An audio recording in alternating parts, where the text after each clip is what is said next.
서울대 한국어 6B. 이 오디오 프로그램은 서울대학교 언어교육원에서 개발하고 주식회사 투판지에서 출판한 것입니다. 어떤 형태로든 이 오디오 프로그램의 일부 혹은 전부를 복사하는 것은 법으로 금지되어 있습니다.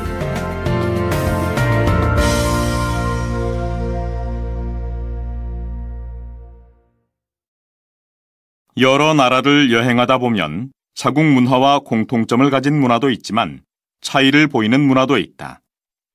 흔히 몸짓 언어라고 말하는 제스처만 해도 그렇다. 손바닥을 아래로 향하게 하고 위아래로 흔든다든지 고개를 좌우로 흔든다든지 하는 동작이 문화권에 따라서는 다른 의미를 나타낼 수도 있다. 전자는 한국에서는 보통 이리로 오라는 뜻을 나타내지만 서양에서는 저리로 가라는 반대 의미를 나타낸다. 또한 고개를 좌우로 흔드는 것은 한국에서는 부정의 의미를 나타내지만 인도에서는 정반대로 긍정의 뜻을 나타낸다. 이렇게 제스처가 다른 경우뿐만 아니라 더 나아가 문화에 따라 특정한 말이나 행동을 금기시하는 경우도 있다. 이러한 금기사항은 지키지 않으면 곤란한 일이 생길 수도 있기 때문에 특별히 조심해야 한다. 그러므로 여행을 할 때 오해를 부를 수 있는 제스처나 금기사항을 미리 확인해서 주의한다면 크게 당황하지 않을 것이다. 오늘은 한국대학교 문화인류학과 교수로 재직 중이신 김민선 교수님을 모시고 한국, 중국, 일본 3국 문화에 대한 강연을 듣겠습니다. 큰 박수 부탁드립니다. 안녕하십니까? 오늘은 젓가락으로 본 3국 문화라는 주제로 한국, 중국, 일본 3국 문화를 비교해 보겠습니다. 한국, 중국, 일본은 지형적으로나 역사적으로 아주 긴밀한 관계를 유지해 왔습니다. 3국은 유교 문화를 공유한다든지 쌀을 주식으로 한다든지 하는 공통점을 가지고 있습니다. 오늘은 그러한 여러 공통점 중에서 젓가락을 통해 3국 음식 문화의 특징을 설명해 보겠습니다. 먼저 이 사진을 봐주십시오. 보시다시피 3국의 젓가락은 길이만 해도 차이를 보입니다. 그리고 젓가락의 재질도 차이를 보이는데 이는 3국의 음식 문화와 밀접한 관련이 있습니다. 먼저 중국의 젓가락부터 살펴보겠습니다. 중국의 젓가락은 한국과 일본의 젓가락에 비해 상당히 길고 끝이 뭉툭한 것이 특징입니다. 중국 음식은 튀기거나 기름에 볶은 음식이 많습니다. 그리고 식사할 때에도 큰 식탁에 둘러앉아 음식을 자기 그릇에 덜어 먹습니다. 식탁에서 먼 거리에 기름진 음식을 집어서 먹기에는 이처럼 길고 끝이 뭉툭한 젓가락이 안성맞춤입니다. 다음은 일본의 젓가락을 보시겠습니다. 일본의 젓가락은 비교적 짧고 끝이 뾰족한 것이 특징입니다. 일본의 식문화에서는 반찬이 개인별로 제공되므로 젓가락이 길 필요가 없습니다. 또한 생선 요리가 많다 보니 젓가락은 음식을 집을 때뿐만 아니라 생선에 살을 발라내는 데도 사용되므로 끝이 뾰족하고 날렵한 것입니다. 마지막으로 한국의 젓가락에 대해 말씀드리겠습니다. 한국의 젓가락은 길이가 일본과 중국의 중간인데 재질이 나무가 아닌 철로 된 것이 특징입니다. 한국은 반찬을 공유하므로 어느 정도 젓가락이 길어야 하지만 중국처럼 가족이 모여 식사를 하지 않고 어른은 어른끼리, 남자는 남자끼리, 그리고 아이와 여자가 따로 식사를 했기 때문에 젓가락이 지나치게 길 필요가 없었습니다. 다만 재질이 나무가 아닌 철이라는 것이 중국이나 일본과는 다른 점입니다. 중국과 일본은 마른 반찬이 많은 반면 한국은 국이나 찌개를 먹는 문화가 상당히 발달해 있고 김치나 무침, 나물과 같이 물기가 있는 반찬이 많은 것이 특징입니다. 그래서 젓가락에 국물이 스미지 않고 위생적으로 오래 사용할 수 있다는 점도 철로 된 젓가락을 사용하게 된 이유가 아닌가 합니다. 이처럼 한중일 3국은 자국의 음식과 식습관에 맞게 합리적으로 젓가락 길이를 조정하고 재질을 선택해왔습니다. 한중일 3국이 공통적으로 젓가락을 사용하고 있으나 각기 차이를 보이는 것은 그 문화적 필요에 의해 변용되고 적용되어 왔기 때문입니다. 나라마다 편안하게 느끼는 거리와 접촉을 허용하는 범위에 차이를 보이는데 한국에서는 그 거리가 아주 가까운 편입니다. 문화인류학적으로 볼 때 문화권마다 편안하게 느끼는 사회적 거리가 있는데요. 예를 들면 영국이나 미국과 같은 서양에서는 가족처럼 친밀한 사람은 약 45cm 정도, 친구나 가까운 동료는 45cm에서 120cm 정도, 처음 만나거나 회사에서 일로 만나는 사람은 120cm 이상 떨어져야 편안함을 느낀다는 연구 결과가 있습니다. 만약 이 거리가 유지되지 않으면 사람들은 불편함을 느끼게 되겠죠. 서울은 정말 크고 복잡한 도시예요. 단순히 사람이 많아서 불편한 것보다는 사람들끼리의 거리가 너무 가까워서 좀 불편하게 느껴질 때가 있어요. 저도 그런 경험이 있는데요. 한국 사람에게 길을 물어본 적이 있는데 저한테 너무 가깝게 다가와서 좀 당황했던 적이 있었어요.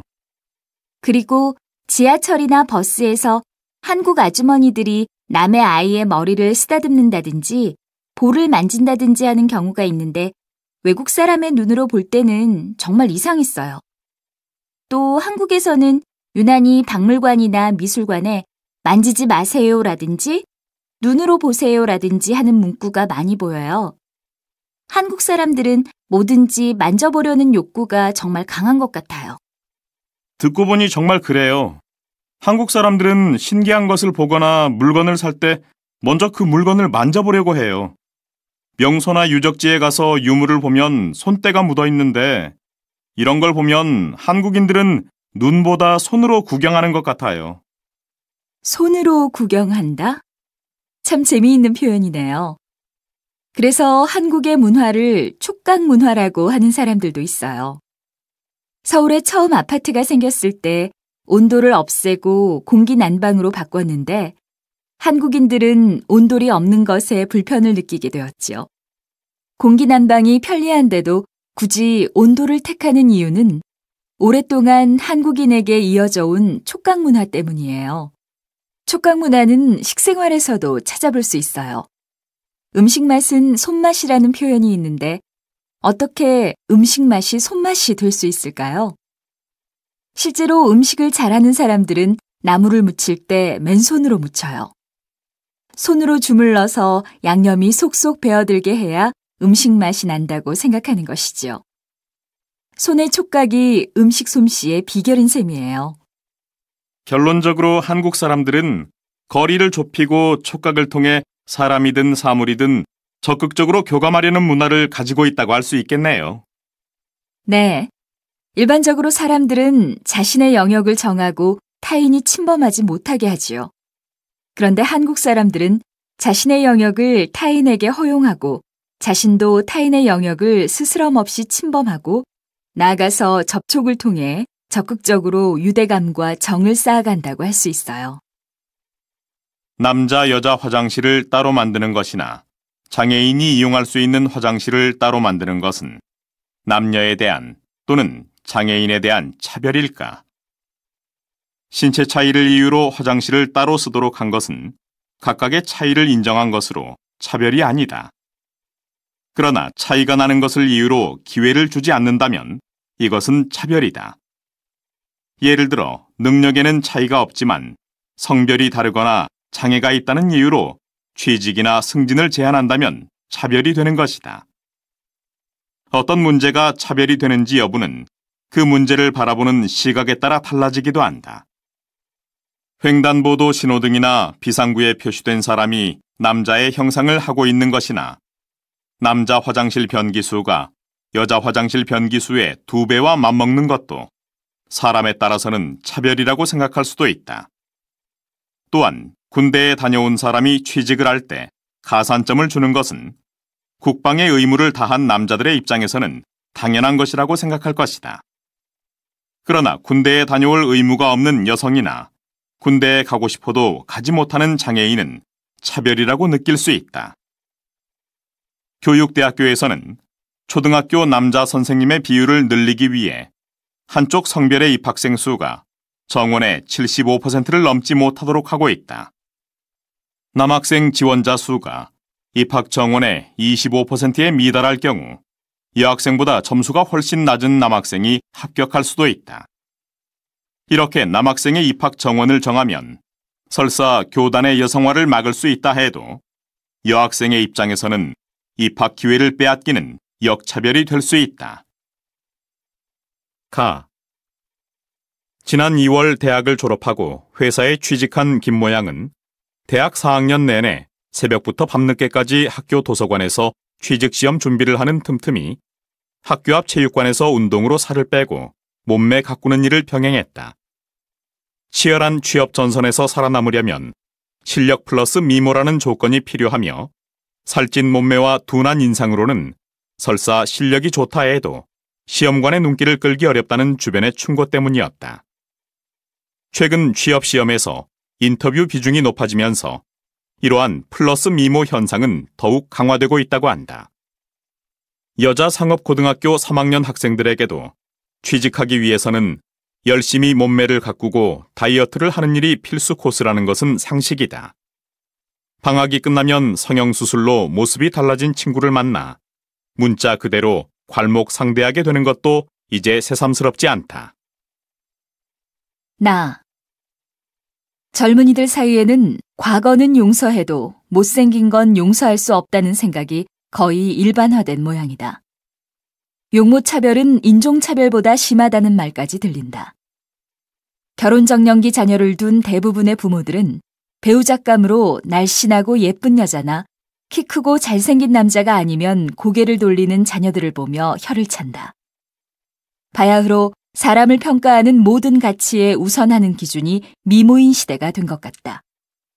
젊은이들이 즐겨 듣는 가요에도 이러한 분위기가 반영돼 성형미인, 내 사랑 못난이, 못난이 콤플렉스 등 용모와 관련된 것이 많다. 어린아이들은 한술 더 뜬다. 예쁜 엄마, 예쁜 선생님, 예쁜 여자친구만 찾는다.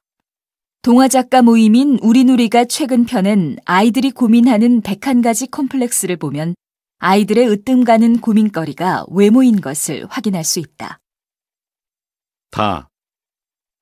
이렇게 오늘날 우리 문화와 의식 속에 깊이 스며들어 있는 미 이데올로기는 여성을 위해 미를 확산시키는 장치가 아니라 여성을 억압하는 장치로 고착되고 있다는 점에서 문제가 된다. 미국의 여성학자 나오미 울프는 그의 책 미의 신화에서 여성의 미와 관련된 현대사회의 새로운 억압 요소를 미의 신화로 표현했다.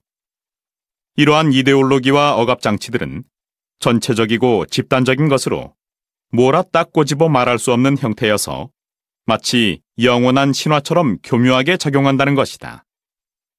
한국여성연구의 서소영 윤영주 씨가 최근 발표한 논문 또 하나의 굴레, 미의 신화는 최근 한국 사회가 보여주는 미에 대한 집착이 거의 종교와 맞먹는 권위를 지니면서 건강이나 풍부한 인간성 같은 인간의 진정한 아름다움을 왜곡하고 있다고 주장했다. 미모는 최소한 절반의 신화가 됐다. 여성단체들의 항의 덕분에 여상 출신 사원 모집 요강에 키 165cm 이상의 용모 단정한 미혼 여성류의 조건은 사라졌지만 실제로는 고졸 대졸을 막론하고 여직원 채용에서 미인 선호가 훨씬 더 내면화하고 은밀해진 것으로 알려졌다. 이러한 경향은 아름다움을 향한 여성들의 동경심과 열등감을 확대 재생산하고 있다. 균형과 조화를 지녀 정서적인 만족감을 주는 아름다움은 그것 자체로 좋은 것이다. 그러나 미란 오늘날 사회에서 착각되듯이 그렇게 표피적으로 규정할 수 있는 게 아니다. 우리는 미의 다양성을 인정하고 미의 신화로부터 자유로워져야 할 것이다. 사원을 뽑고 결혼 상대를 택하고 친구를 사귈 때 외양이 최우선의 조건이라면 내면 깊이 자리한 본질은 무엇에 쓰자는 것일까? 그런 아름다움이란 살가죽에 불과한 것을. 외국어 정복하기 3. 성공적인 외국어 학습자의 특징. 같은 조건에서 외국어를 배워도 어떤 학습자들은 유창하게 잘하는 데 반해 어떤 학습자들은 상대적으로 부족하고 발달 속도가 더딘 경우가 있다. 왜 이런 차이가 나타나는 것일까? 성공적인 학습자에 대한 연구에 따르면 그 원인은 학습자의 나이, 성별, 성격, 지능, 모국어, 학습 방법 등의 차이에 있는 것으로 밝혀졌다. 일반적으로 나이가 어릴수록 다양한 학습 전략과 방법을 많이 이용할수록 언어 학습에 유리하다고 한다. 그렇지만 이런 요인들이 절대적인 것은 아니다. 보통 12세 이전에 외국어를 배우는 것이 효과적이며 원어민에 가까운 발음을 구사할 수 있다고 한다. 그렇다고 해서 성인이 언어를 배우는 것이 불가능한 것은 아니다. 성인은 아동에 비해 발음 학습은 불리하나 인지 능력이 발달해서 비교적 단시간에 언어를 배울 수 있고 문법과 어휘 학습은 오히려 아동보다 유리하다. 나이 들어서 외국어를 배우려고 하니 무엇보다도 발음과 억양이 어려워요. 외국인을 만나 간단한 대화라도 할라치면 발음 때문에 의사소통이 잘 안 돼요. 외국어 학습에서 성격도 중요한 요인인 것 같아요. 반드시 외향적이어야 한다고 할 것까지야 없지만 내성적인 사람보다는 외향적인 사람이 사람들과 잘 어울리고 실수도 두려워하지 않으니까 외국어도 빨리 배우는 것 같아요. 네, 지금까지 외국어 학습에 영향을 주는 요인에 대해 이야기를 나눠봤습니다.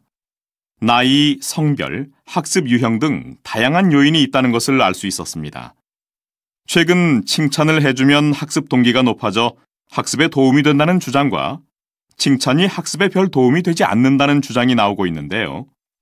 그러면 지금부터는 칭찬의 효과에 대해 이야기해 보도록 하겠습니다.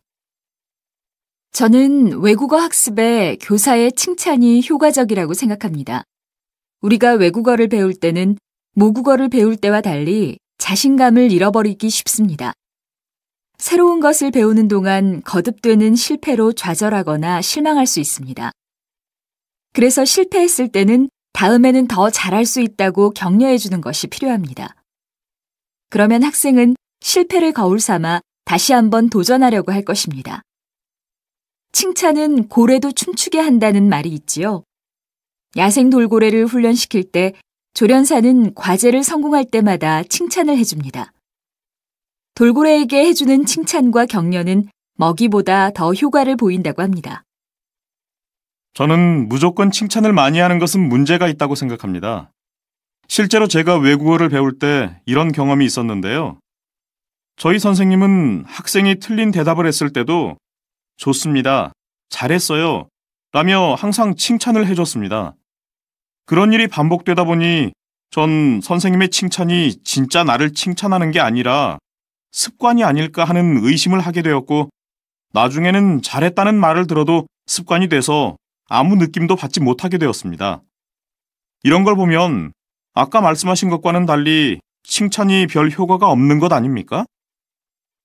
제 말씀은 칭찬을 습관적으로 해줘야 한다는 것이 아니었습니다. 성공하지도 않았는데 말끝마다 잘한다고 칭찬해 줄 것까지야 없겠죠. 제 말은 칭찬을 해주려면 학생이 성취를 보였을 때 그것을 격려하기 위해 칭찬을 해야 효과적이라는 것입니다. 한 연구에 따르면 과제를 수행했을 때 칭찬을 해준 집단이 그렇지 않은 집단보다 동기부여가 되었고 과제에 더 적극적이었다고 합니다. 이처럼 적절한 때 적절한 정도로 칭찬을 해줄 때만 효과가 있는 것입니다. 한 방송 프로그램에서 아이들이 싫어하는 야채 주스를 마실 때 칭찬이 어떤 효과를 보이는지 실험을 했습니다. 한 유치원에서는 아이들이 야채 주스를 마실 때마다 칭찬을 해줬고 다른 유치원에서는 칭찬 없이 그냥 야채 주스를 마시게 했습니다. 그리고 일주일이 지난 실험 마지막 날 칭찬을 해줬던 유치원에서는 칭찬을 하지 않고 야채 주스를 마시게 했습니다. 그랬더니 아이들은 실망한 표정이었고 칭찬을 해주었을 때보다 훨씬 적은 양의 주스를 마셨습니다. 반면에 칭찬 없이 야채 주스를 마시게 한 아이들은 첫날보다 훨씬 더 많은 주스를 마셨습니다. 이것을 보면 칭찬이 꼭 긍정적인 효과를 가져오는 것은 아닌 것 같습니다. 칭찬을 하다가 하지 않으면 오히려 역효과가 날 수도 있는 것입니다. 그렇지만 모든 사람들이 스스로 기쁨을 느끼고 최선을 다하려고 하지는 않을 것 같습니다. 격려나 보상이 긍정적인 영향을 미친다는 것은 부인할 수가 없습니다. 만약 격려나 보상이 성공에 영향을 주지 않는다면 아무도 하기 싫은 일을 하려고 하지 않을 겁니다. 선생님, 요즘 한국어를 공부하면서 어려운 점이 있어요. 저는 문법이나 단어를 공부하는 걸 좋아하는데요.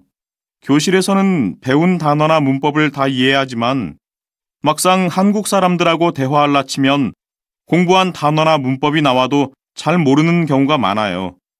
또 신문을 읽을 때 하나라도 모르는 단어나 문법이 나오면 내용을 이해하는 게 너무 어렵고요. 6급이나 됐는데 아직도 한국어 실력이 부족한 것 같아 실망스러워요. 실망스러워할 것까지는 없어요. 줄리앙 씨는 열심히 공부한 만큼 효과가 없어서 걱정을 하고 있군요. 자신의 학습 유형을 알고 자신에게 맞는 학습 방법을 찾으면 더 큰 효과를 볼 수 있어요. 줄리앙 씨, 사람을 처음 만났을 때 이름을 기억하는 편인가요? 얼굴을 기억하는 편인가요? 전 얼굴보다는 이름을 기억하는 편이에요. 그래서 이름을 알더라도 막상 그 사람 얼굴을 떠올리려면 기억이 나지 않는 경우가 많아요. 선생님이 말로만 설명하는 것을 잘 이해하는 편인가요? 아니면 예나 그림을 보여줄 때 더 이해가 잘 되는 편인가요? 선생님이 말로 설명하셔도 잘 이해할 수 있어요. 마지막으로 선다형 시험을 좋아하나요? 주관식 시험을 더 좋아하나요? 전 주관식 시험은 정말 못 보겠어요.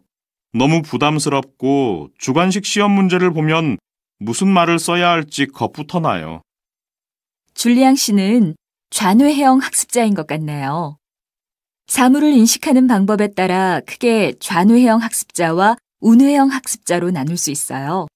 좌뇌형 학습자는 단어나 문법을 이해하는 능력이 뛰어나고 전체보다는 부분을 잘 파악하는 편이며 논리적이고 분석적인 특성을 가졌지요. 그래서 좌뇌형 학습자는 문제나 내용을 분석한 뒤 자신의 말로 설명하거나 전체 내용을 부분으로 나누어 재구성해 공부하는 것이 효과적이에요. 반면 우뇌형 학습자는 단어 하나하나의 의미보다는 대화의 전체적인 흐름이나 내용을 파악하는 능력이 뛰어나요. 부분보다는 전체를 잘 파악하고 직감적이며 이미지에 의존하는 편이고요.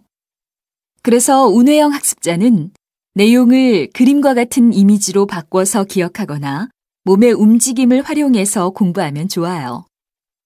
제가 단어나 문법을 공부하는 걸 좋아하는 이유가 있었네요. 그럼 저 같은 좌뇌형 학습자는 어떤 방법으로 공부하면 좋을까요? 누구나 외국어를 공부할 때는 단어나 문법에 신경 쓸 수밖에 없을 거예요. 하지만 사람들의 말을 들을 때 하나하나의 단어나 문법에 지나치게 신경 쓰지 말고 덩어리로 내용을 떠올려 보세요. 좌뇌형 학습자는 분석하고 분류하는 것을 잘하니까 부분적으로 이해하고 나서 퍼즐을 맞추듯이 전체 내용을 하나로 맞춘다고 생각해 보세요. 그렇게 책을 읽거나 뉴스를 들을 때 줄리앙 씨가 얻은 정보를 분석하고 분류하고 다시 종합하면서 전체적인 내용을 이해하면 읽기나 듣기를 더 잘할 수 있을 거예요. 네, 선생님 말씀대로 한번 해볼게요. 감사합니다. 사람의 마음은 신체에 어떤 작용을 하는가? 한 심리 실험에서 7, 80대 노인들을 대상으로 20년 전으로 돌아갔다고 치고 생활하도록 했다. 실험 결과 가족이나 간병인에 의지하며 힘없이 살아가던 노인들이 일주일 뒤 체중이 늘고 기억력도 좋아졌다. 그뿐만 아니라 자신이 젊다고 생각하고 생활한 노인들은 그렇지 않은 노인들보다 실제로 더 젊어 보인다는 평가를 받았다. 이 실험은 사람이 마음먹기에 따라 노화의 속도가 달라질 수 있음을 잘 보여준다. 다시 말하면 나는 늙어서 아무것도 못한다는 생각을 가지고서는 아무리 노력해도 젊어질 리 만무하다는 것을 이 실험을 통해 알 수 있다. 고릴라를 보셨나요? 어떤 의사가 부주의로 수술용 가위를 환자 뱃속에 넣고 꿰매었다. 환자는 수술 이후 알 수 없는 복통에 시달렸고 3차례나 엑스레이를 찍었지만 의사들은 원인을 찾아내지 못했다. 수많은 의사들이 엑스레이를 들여다봤지만 저마다 자기 전공에 맞는 원인을 찾는 데에만 몰두하느라 정작 사진 정면에 찍힌 수술용 가위는 보지 못했다. 왜 사람들은 눈으로 보면서도 인식하지 못하는 것일까? 이러한 주의력 부족은 일부 사람들에게만 나타나는 것일까? 농구 경기가 열리는 체육관에서 흥미로운 실험이 실시되었다. 농구 경기의 쉬는 시간에 사회자가 관중들에게 문제를 냈다. 지능 측정 실험입니다. 전광판 동영상을 봐주세요. 흰 옷 입은 사람 3명과 검은 옷 입은 사람 3명이 각자 자기들끼리 공을 주고받습니다. 흰 옷 입은 사람들끼리 몇 번 패스하는지 세어보세요. 그 후 관중들에게 보여준 36초짜리 동영상에서는 학생 6명이 공을 주고받는 동안 검은 고릴라가 9초에 걸쳐 천천히 지나가면서 학생들 사이에서 2차례 가슴을 두드리는 장면이 나왔다. 사회자가 낸 문제를 풀기 위해 초등학생부터 노인들까지 이날 체육관을 찾은 관중 2280명이 열심히 패스 횟수를 세었다. 진짜 문제는 패스 횟수가 아니었다. 방금 본 동영상에 사람 말고 다른 것도 나왔나 사람만 나왔나가 문제였다. 이날 관중 가운데 주최 측에 문자를 보낸 사람은 총 580명이었는데 이들 중 고릴라를 못 봤다는 사람이 315명에 달했고 사람 말고 뭔가를 봤다는 사람들 중에서 개와 곰을 보았다고 주장한 사람도 60명이나 있었다. 고릴라라고 정확히 맞힌 사람은 205명뿐이었고 이는 전체 응답자 중 35%에 불과했다. 주최 측이 느린 속도로 동영상을 다시 틀자 곳곳에서 저걸 내가 왜 못 봤을까 하는 탄식이 흘러나왔다. 사람들은 보통 자신의 눈에 보이는 모든 것을 인식한다고 생각한다. 그런데 실제로는 눈앞에서 보고 있으면서도 인식하지 못하는 것들이 존재한다. 고릴라가 바로 카메라 앞까지 와서 가슴을 두드리고 걸어갔는데도 왜 못 본 것일까? 이러한 인식의 오류는 기대하지 못한 사물에 대한 주의력 부족의 결과이다. 즉 사람들은 자신이 보고 싶은 것만 보고 자신이 관심이 있는 것에만 주의를 기울인다. 이러한 사실을 염두에 두고 세상을 바라본다면 자신의 인지 능력의 한계를 인식하고 사람들의 행동도 이해할 수 있게 될 것이다. 2. 건강용품 한번 체험해 보세요. 사람들은 일반적으로 스스로 합리적이고 이성적이라고 생각한다. 이러한 믿음처럼 사람이 동물에 비해 합리적이고 이성적인 존재라고 치더라도 언제나 이성적이고 합리적인 판단을 하는 것은 아니다. 오후 3시, 어느 쇼핑몰에서 가운을 입은 연구진이 기적의 신소재로 만든 건강용품 체험전을 열었다. 이들은 미국의 항공우주국에서도 이 제품을 사용한다는 말을 하면서 몸에 좋다는 이상한 모양의 기구를 사람들에게 체험시켜줬다. 개발자들로부터 기구의 효과에 대해 간단한 설명을 듣고 직접 체험한 사람들은 모두 효과가 있었다고 말했다. 한 체험자는 아까는 너무 피곤했었는데 머리가 맑아지고 몸이 가뿐해졌어요 라고 말하기도 했다. 그러나 이 기구는 아무렇게나 만든 것으로 건강과는 관련이 없으며 미국 항공우주국 이야기도 사실이 아니었다. 이 건강용품이 가짜라면 효과가 있었을 리 만무하다. 그러나 사람들은 이것이 가짜 제품이라는 것을 알려줘도 좀처럼 착각에서 빠져나오지 못했다. 한 여성은 심지어 체험하고 나서 제가 직접 느낀 거니까 진짜인 것 같은데 라고 했다. 몸에 좋다는 믿음을 갖게 된 순간 믿음에서 벗어나는 것들은 모두 외면해버리려고 한 것이다. 이와 같이 우리는 스스로의 착각 때문에 오히려 쉽게 속게 되고 사실이 아닌 것을 사실로 믿게 된다. 사람들은 자신도 모르는 사이에 긍정적인 착각에 빠지기도 하고 부정적인 착각에 빠지기도 한다. 이 실험에서 여러 참여자들은 긍정적 착각을 경험했다. 긍정적 착각은 사람들에게 동기를 부여하고 성공할 수 있다는 자신감을 북돋아준다. 네 손가락의 피아니스트로 유명한 이희야 씨는 어린 시절 다른 사람들은 불가능하다고 생각했지만 저는 제가 반드시 피아니스트가 될 거라고 착각하고 살았어요 라고 했다. 자신과 세상에 대한 긍정적인 착각은 자신의 역량을 과대평가하게 하고 미래에 대한 비현실적인 기대감을 갖게 한다. 그러나 이러한 착각은 사람들에게 동기를 부여하고 대인관계에 긍정적 변화를 가져오기도 한다. 다시 말하면 긍정적 착각은 자신의 삶을 변화시킬 뿐만 아니라 사회를 변화시킬 수 있는 힘이 있다. 얼마 전 지방에서 유명한 축제가 열린다고 해서 갔더니 놀랍게도 참가자의 반이 외국인이었다. 언제 이렇게 외국인이 많아진 거지? 라고 궁금해하던 차에 한 신문기사를 보게 되었다. 2010년을 기준으로 한국에 체류하는 외국인 수는 125만 명이 넘었고 한국 국적을 취득한 귀화자도 10만 명이나 된다는 기사였다.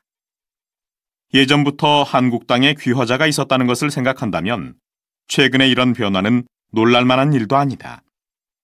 역사적으로 보면 삼국시대 이전부터 한반도에 귀화자들이 등장했고 고려시대에는 무려 20만 명에 가까운 사람들이 귀화했다고 한다. 이로 인해 한국의 성씨 280여 개 가운데 절반은 귀화 성씨라는 주장도 있다. 최근에는 한국 국적 취득 후 새로운 성과 본을 만드는 귀화자도 늘고 있어서 즙씨, 누씨, 묘씨, 내씨와 같은 새로운 성이나 독일 이씨와 같은 본도 등장했다고 한다. 오랫동안 한국인은 단일민족의 후손이라고 생각해왔지만 이러한 사실들을 알고도 한국이 단일민족 국가라고 주장하기는 더 이상 어려울 것 같다. 우리는 다문화 가족 청취자 여러분 안녕하세요. 최근 한국의 외국인 수가 증가하고 한국 국적을 얻게 된 귀화자들도 많아지고 있는데요. 귀화에 관한 법이 새롭게 바뀌었다고 합니다. 오늘은 귀화와 이중국적 문제에 대해 박민영 변호사님을 모시고 알아보겠습니다. 변호사님, 국적과 관련된 법이 어떻게 바뀌었는지 궁금해하시는 청취자분들이 많은데요. 법이 어떻게 바뀌었는지 설명해 주시겠어요? 네. 우선 외국인 여러분이 한국 국적을 취득할 수 있는 기회가 좀 더 늘어났다고 볼 수 있겠습니다. 이중국적이란 말 들어보셨죠? 이것은 말 그대로 한 사람이 두 나라의 국적을 동시에 가지는 것을 뜻합니다. 최근 정부는 과학, 경제, 문화, 체육 분야의 우수 인재들이 한국으로 귀화할 때 이중국적을 허용하는 제도를 도입했습니다. 저도 부산 외국어대학교 교수인 로이 알록 꾸마르 씨가 10만 번째 귀화자가 되었다는 기사를 읽은 적이 있는데 이것이 이중국적 제도의 대표적인 사례인가요? 네, 맞습니다. 꾸마르 씨는 한국 정부 초청 장학생으로 한국에 왔다가 한국 여성과 결혼해 한국에 정착하게 되었는데요.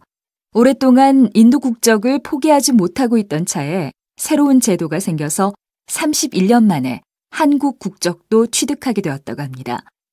한국이 저출산 고령화 사회로 변화하고 있기 때문에 국가의 성장 잠재력을 계속 키워나가려면 외국의 인재들을 적극적으로 받아들이는 일이 더 중요합니다.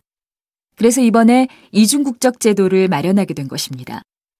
일반인의 경우 귀화하기 위해서는 5년 이상의 거주 기간이 필요한데 반해 우수한 능력을 보유한 외국인의 경우 국내에 5년 이상 거주하지 않고도 한국 국적을 취득할 수 있게 되었습니다.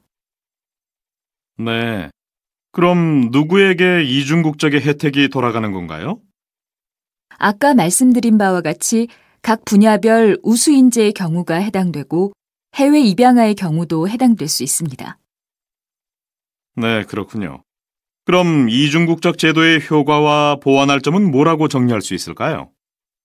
무엇보다 저출산 고령화 사회로 변화하는 가운데 외국의 우수 인재를 적극적으로 한국에 유치할 수 있다는 점이 이중국적 제도의 가장 큰 효과라고 생각합니다. 그렇지만 정부는 이중국적 제도뿐만 아니라 외국의 우수 인재들이 불편 없이 한국에 살 수 있도록 영주권 제도를 더 활성화시켜야 합니다. 네. 이중국적 제도를 더 보완해서 해외의 우수한 인재를 더 많이 유치할 수 있으면 좋겠네요. 오늘 말씀 감사합니다. 이번에 서울시에서 개최하는 다문화 축제에 우리 반도 참가하기로 했는데 오늘은 구체적인 내용을 의논해 봤으면 좋겠어요. 제 생각에는 다문화 축제 참가는 반 친구들이 모두 즐겁게 참여할 수 있는지를 먼저 생각해야 한다고 봐요. 우선 노래대회, 요리대회, 연극대회가 열린다고 하는데 우리 반은 어느 대회에 참가하는 것이 좋을까요? 저는 요리대회에 나가면 좋겠어요. 맛있는 음식도 먹고 자기 나라의 문화도 소개할 수 있으니까 일석이조잖아요. 저는 켈리 씨와 생각이 좀 달라요. 우리 반 친구들의 국적이 다양하니까 모두 한 팀으로 요리대회에 나가기는 아무래도 어려울 것 같아요. 무슨 음식을 만들지 결정하기도 애매하고요. 저는 함께 연극대회에 참가하면 어떨까 싶어요. 흥미진진한 내용으로 연극을 만들면 재미있을 거예요. 저도 스티븐 씨 의견에 동의해요. 연극대회에 나가게 되면 대본도 한국어로 써야 하고 한국말도 더 연습하게 될 테니까 한국어 공부에도 도움이 되지 않을까요? 네, 저도 마리코 씨 의견에 찬성이에요. 연극을 하면서 우리 반 친구들은 끼가 많으니까 재미있는 장기도 보여줄 수 있겠네요. 그럼 연극대회에 나가는 것으로 합시다. 그런데 어떤 내용으로 연극을 하면 좋을까요? 여러분의 생각을 자유롭게 말씀해 주세요. 마리코 씨? 저는 친구들이 한국에 와서 겪었던 경험담을 중심으로 연극을 구성하면 어떨까 싶어요. 그럼 각 나라의 문화적인 차이도 알 수 있고 외국인뿐만 아니라 한국인이 봐도 재미있을 것 같아요. 그래요. TV에 외국인을 흉내내는 코미디 프로그램도 많잖아요. 우리가 직접 하면 더 실감나고 재미있을 거예요. 네, 좋아요. 그럼 한국에서 문화 차이로 인해 당황했던 재미있는 경험담을 중심으로 연극을 구성해 보기로 해요. 좋아요. 그럼 구체적으로 연극을 어떻게 준비할지 역할을 나눠봅시다. 우선 내용을 정해서 한국어로 대본을 쓰는 일이 필요한데 누가 하면 좋을까요? 켈리 씨와 제가 같이 하면 좋겠어요. 켈리 씨는 한국에 오래 살았고 표현력도 좋으니까 가장 적합한 사람인 것 같아요. 저는 우리 반 친구들의 경험담을 모아서 정리할게요. 네, 좋아요. 다른 친구들도 재미있는 경험담을 저와 마리코 씨에게 알려주시면 대본 만드는 데 참고할게요. 그럼 이번 주말까지 대본을 만들어주세요. 그런데 연극 연습은 어떻게 하면 좋을까요? 다음 주부터 일주일에 2번 정도 수업 끝나고 만나서 연습하면 어떨까요? 같이 점심도 먹고 연습도 해요. 네, 좋은 생각이에요. 연극 대회가 한 달 정도 남았으니까 연습 시간은 충분하겠네요. 네, 저도 찬성이에요. 벌써부터 연극 대회가 기대되는데요. 아이가 있었습니다. 이 아이는 같은 반 친구들에게 대한민국을 설명하기 위해 언제나 지구본을 들고 다녀야 했습니다. 어느덧 세월이 흘러 청년이 된 그 아이는 이제는 더 이상 지구본을 가지고 다닐 필요가 없게 되었습니다.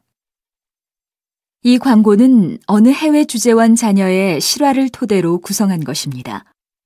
한국의 국가 위상 변화를 잘 보여주고 있어서 사람들의 공감을 얻고 있습니다.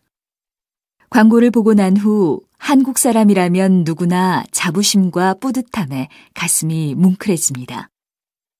7, 80년대 해외에서 유학했거나 거주했던 사람이라면 한 번쯤 이와 같은 경험을 했을성 싶습니다. 과거의 한국은 작고 이름 없는 가난한 나라였습니다. 그러나 비록 나라는 가난했을지언정 한국인의 가슴 속에는 미래에 대한 희망과 열정이 가득 차 있었습니다.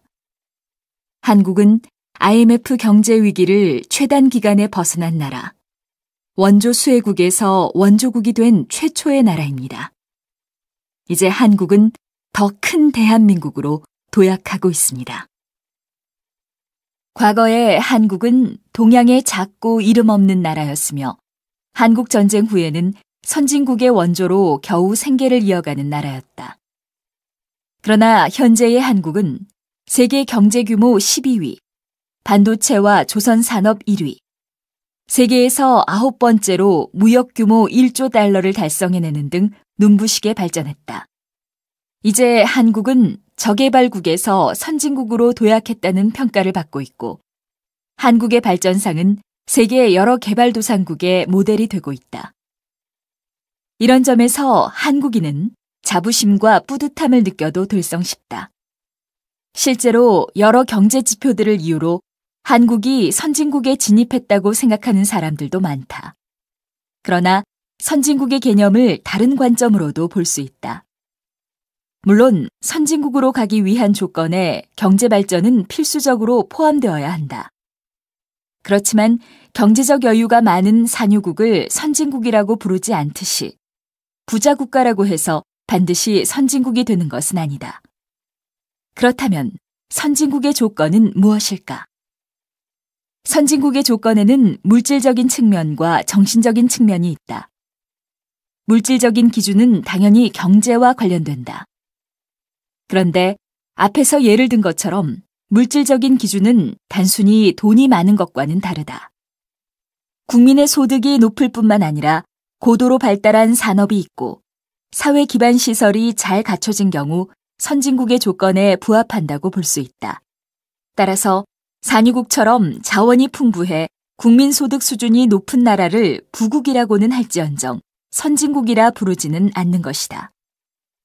정신적인 측면에서는 국제연합개발계획에서 매년 발표하는 인간개발지수를 참고할 만하다.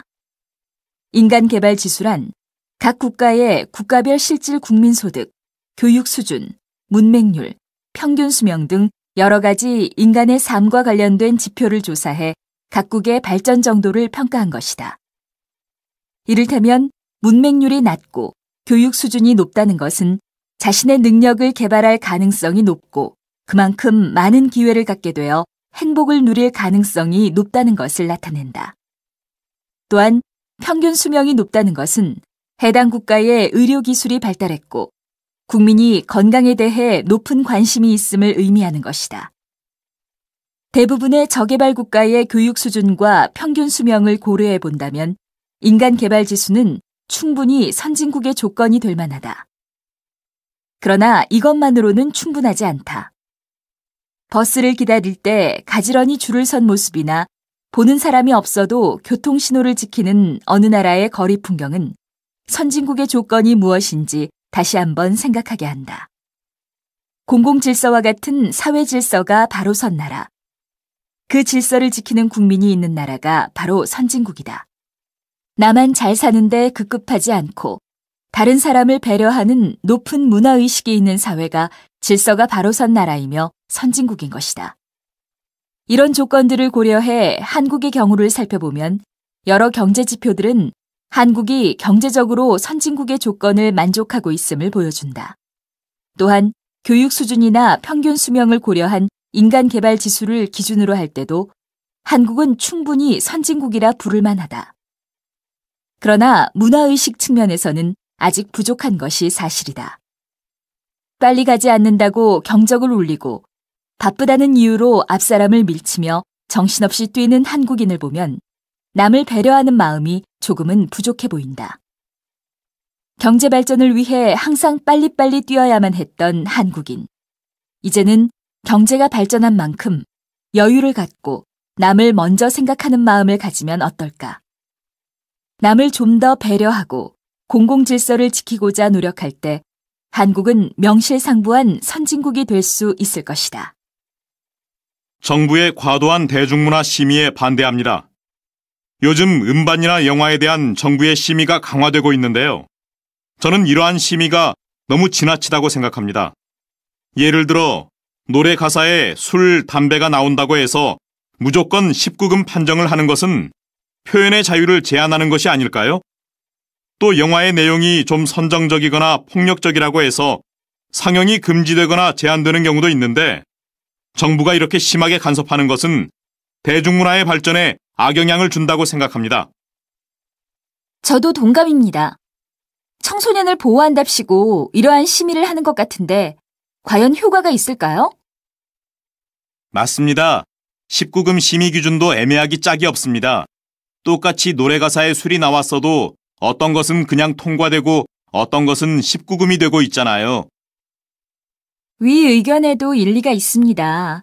하지만 선정적이거나 폭력을 미화한 대중가요나 영화가 청소년들에게 교육적으로 좋을 턱이 없겠지요. 저는 이런 심의를 아예 없애기보다는 모두가 인정할 만한 합리적이고 정확한 기준을 마련하는 것이 더 바람직하다고 봅니다. 다음은 폭력영화와 모방범죄라는 주제로 LEI 김석대 논설위원의 논평을 들으시겠습니다.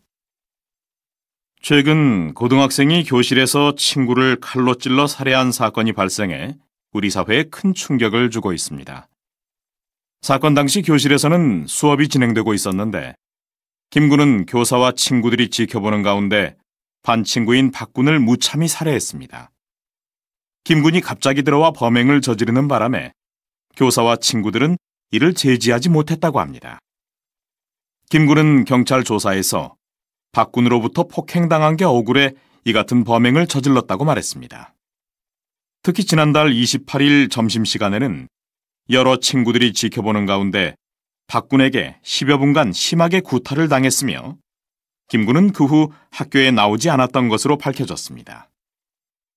김 군이 어떻게 이렇게 끔찍한 일을 저지를 수 있었을까요? 어린 고등학생이 이런 방법을 스스로 생각해냈을 턱이 없습니다. 김 군은 폭력 영화를 여러 차례 보면서 범행을 계획하고 연습했다고 말했습니다. 이번 사건은 폭력 영화가 청소년들에게 미치는 영향을 여실히 보여주고 있습니다. 폭력적인 영화가 감수성이 예민한 청소년들에게 영향을 미쳐 모방 범죄를 저지르게 할 수도 있는 것입니다. 영화 제작자들은 이 점을 분명히 유념하면서 영화를 만들어야 합니다.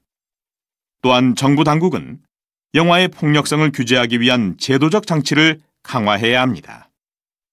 LEI 논평이었습니다. 안녕하십니까? 60분 토론의 강석희입니다. 최근 가요, 영화, SNS 등 대중문화 전반에 걸친 정부의 심의가 강화되면서 이에 대한 논란이 뜨겁습니다. 오늘은 대중문화와 매체에 대한 규제, 이대로 좋은가라는 주제로 이야기를 나눠보겠습니다. 먼저 대중문화와 영상매체 규제에 대해 의견을 나누겠습니다. 제가 생각하기에는 건전한 대중문화 발전을 위해서 대중문화에 대한 심의는 반드시 필요하다고 봅니다. 최근 영화나 드라마에 폭력적인 장면과 선정적 묘사가 지나치게 자주 등장합니다. 범죄 영화를 보고 수업 중에 친구를 끔찍하게 살해한 사례를 보더라도 영화나 드라마가 모방 범죄를 부추긴다고 볼 수 있습니다. 저는 영화나 드라마가 모방 범죄를 부추긴다는 의견에 동의하지 않습니다. 폭력성이 없는 사람이 영화를 보고 갑자기 범죄를 저지르는 것이 아닙니다. 폭력성이 있는 사람들은 굳이 영화를 보지 않고도 범죄를 저지를 것입니다. 앞서 근거로 제시하신 친구 살해 사건도 사회 문제인 집단 따돌림 때문에 발생한 것입니다. 대중문화의 사회적 책임을 따지기 이전에 대중문화 심의의 부정적인 측면에 더 주목해 주셨으면 합니다. 심의의 부정적인 면이라면 표현의 자유를 침해할 가능성을 말씀하시는 겁니까? 네, 그렇습니다. 대중문화에 대한 심의는 표현의 자유를 침해하거니와 예술적 완성도도 떨어뜨릴 수 있습니다. 꼭 폭력적이고 선정적인 내용을 다루어야 표현의 자유가 보장되고 예술적 완성도가 높아지는 건 아니지 않습니까? 물론 그렇습니다. 그러나 예술적 완성도를 위해 다양한 소재가 선택될 수 있고 그 소재 중에 하나가 폭력이나 성적인 것이 될 수도 있다는 뜻입니다. 그런데 폭력적인 장면이 나왔다고 영화의 주제나 내용과 관계없이 삭제하면 그 영화가 표현하고자 하는 바를 제대로 담지 못할 것입니다. 그럼 영상 매체의 규제에 대한 토론은 이쯤에서 마무리하고 이제 인터넷과 SNS 규제에 대해 의견을 나누도록 하겠습니다. 제가 생각하기에는 인터넷이나 트위터, 페이스북 같은 SNS에 대한 규제는 불필요한 것 같습니다. 인터넷과 SNS는 새로운 의사소통 공간입니다. 소통을 통해 건전한 여론이 형성되어 민주주의 발전에 도움을 줄 수 있다고 봅니다. 저는 SNS를 비롯한 인터넷이야말로 영화나 드라마보다 더 많은 규제를 해야 한다고 봅니다. SNS에서 건전한 여론이 형성될 수 있다고 하셨는데 익명성을 바탕으로 하는 인터넷 공간에서는 근거 없는 소문들이 잘못된 방향으로 여론을 이끌어가는 경우도 많습니다. 이러한 상황들이 규제의 필요성을 증명해주고 있습니다. 글쎄요, 저는 생각이 좀 다른데요. 인터넷이 모두에게 공개된 공적 공간이라 할지라도 인터넷에 접속하는 것 자체는 지극히 개인적인 영역으로 비밀이 보장되어야 합니다. 그러나 공익을 보호한답시고 SNS에서의 자유로운 의사 표현을 막거나 개인의 인터넷 사용 기록을 조사하는 등 규제를 하는 것은 자유를 억압하는 행위나 마찬가지입니다. 저도 자유로운 의사 표현이 어느 정도는 필요하다고 봅니다. 그러나 그것이 국가나 사회에 반하는 것이라면 규제를 해야 됩니다. 국가는 사회를 유지하기 위해서 국민과 사회를 위협하는 요소에 대해 규제할 권리가 있다고 봅니다. 얼마 전 청소년을 대상으로 한 희망 직업 조사에서 연예인이 교사, 의사 등을 제치고 1위를 차지했다고 한다. 스타처럼 화려하게 살고 싶다는 것이 그 이유였다. 연예인의 이미지가 대중에게 미치는 파급력은 매우 크다. 연예인이 사용하는 제품은 선풍적인 인기를 끌고 대중들은 대중매체로 전해지는 연예인의 화려한 삶을 보며 대리만족을 느낀다. 이제 연예인은 모두가 선망하는 대상이 되었다. 대중매체의 발달과 대중문화의 가치 상승으로 말미암아 대중문화와 이를 대표하는 연예인도 과거와는 위상이 크게 달라졌다. 과거 연예인은 광대처럼 대중에게 즐거움을 주는 존재에 지나지 않았다. 그러나 이제는 연예인을 무시하거나 대중문화를 저속한 것으로 여기는 사람은 거의 없다. 오페라나 오케스트라 공연만 하던 클래식 음악 전용 공연장에서 대중가수가 공연을 하게 된 것이나 대중가요가 교과서에 실리는 사례를 보더라도 대중문화의 위상은 확실히 과거와 달라졌다. 사람들은 왜 스타에게 열광하는가? 가. 수많은 사람들이 스타가 되고 싶어하고 또 수많은 사람들이 스타 만들기에 진력하는 것은 물론 스타가 엄청난 경제적 효과를 가진 상품이기 때문이다. 그리고 스타가 그렇게 엄청난 경제적 효과를 가질 수 있는 것은 많은 사람들이 스타를 동경하고 스타에 열광하기 때문이다. 스타를 보기 위해, 스타의 노래를 듣기 위해 기꺼이 비용을 지불하는 대중이 있기 때문이다. 사람들은 왜 스타에게 열광하는가? 그것은 일단 스타가 대중이 가지고 있는 어떤 욕망을 충족시켜주는 역할을 하기 때문이다. 스크린과 TV 화면에 비친 스타는 화려하고 강하고 영웅적이며 성적 매력이 풍부하고 매력적인 인물이다. 그리고 그것은 모든 사람이 꿈꾸는 이상적 인간형이기도 하다. 사람들은 스타에 열광하는 순간 스타와 자신을 무의식적으로 동일시한다. 즉, 스타는 사람들이 스스로 결여되어 있다고 느끼는 부분을 환상적으로 충족시켜주는 대상이다. 그런 과정이 가장 전형적으로 드러나는 장르가 영화이다. 영화는 어떤 환상도 쉽게 먹혀 들어갈 수 있는 조건에서 수용된다. 영화는 기술적으로 완벽한 이미지를 구현한다. 게다가 화면이 크기 때문에 압도적인 이미지로 관객을 빨아들인다. 컴컴한 극장 안에서 관객은 부동 자세로 숨죽인 채 영화에 집중하게 되며 자연스럽게 영화가 제공하는 이미지에 빠져든다. 이런 상황에서는 스크린에서 벌어지는 어떤 상황도 진짜처럼 받아들여진다. 영화에서 보이는 내용이 정말 그럴싸한 것인가 아닌가 하는 판단은 실제 생활의 기준을 따르지 않는다. 관객은 영화를 보는 그 순간에는 사람이 날아다니고 과거를 여행하고 유령과 대화를 나누고 로봇과 사랑에 빠지는 것을 진짜처럼 믿게 되는 것이다. 그런 식으로 영화에 빠져들면서 관객은 영화에서 보이는 주인공의 근사한 모습에 매료될 수밖에 없다. 그리고 그 순간 무의식적으로 자신을 영화 속의 주인공과 동일시하게 된다. 그렇게 매력적인 대상과 자신을 동일시하면서 사람들은 자신의 진짜 모습, 그 약하고 초라하고 별 볼 일 없는 현실의 모습을 잊고 그 순간 이상적인 인간형을 간접 체험하게 되는 것이다. 라. 대중음악 스타의 경우도 마찬가지이다. 화려한 무대에서 노래 부르는 스타의 모습에 열광하는 순간 대중은 그 스타가 표상하는 강력한 힘에 스스로를 스타와 동일시한다.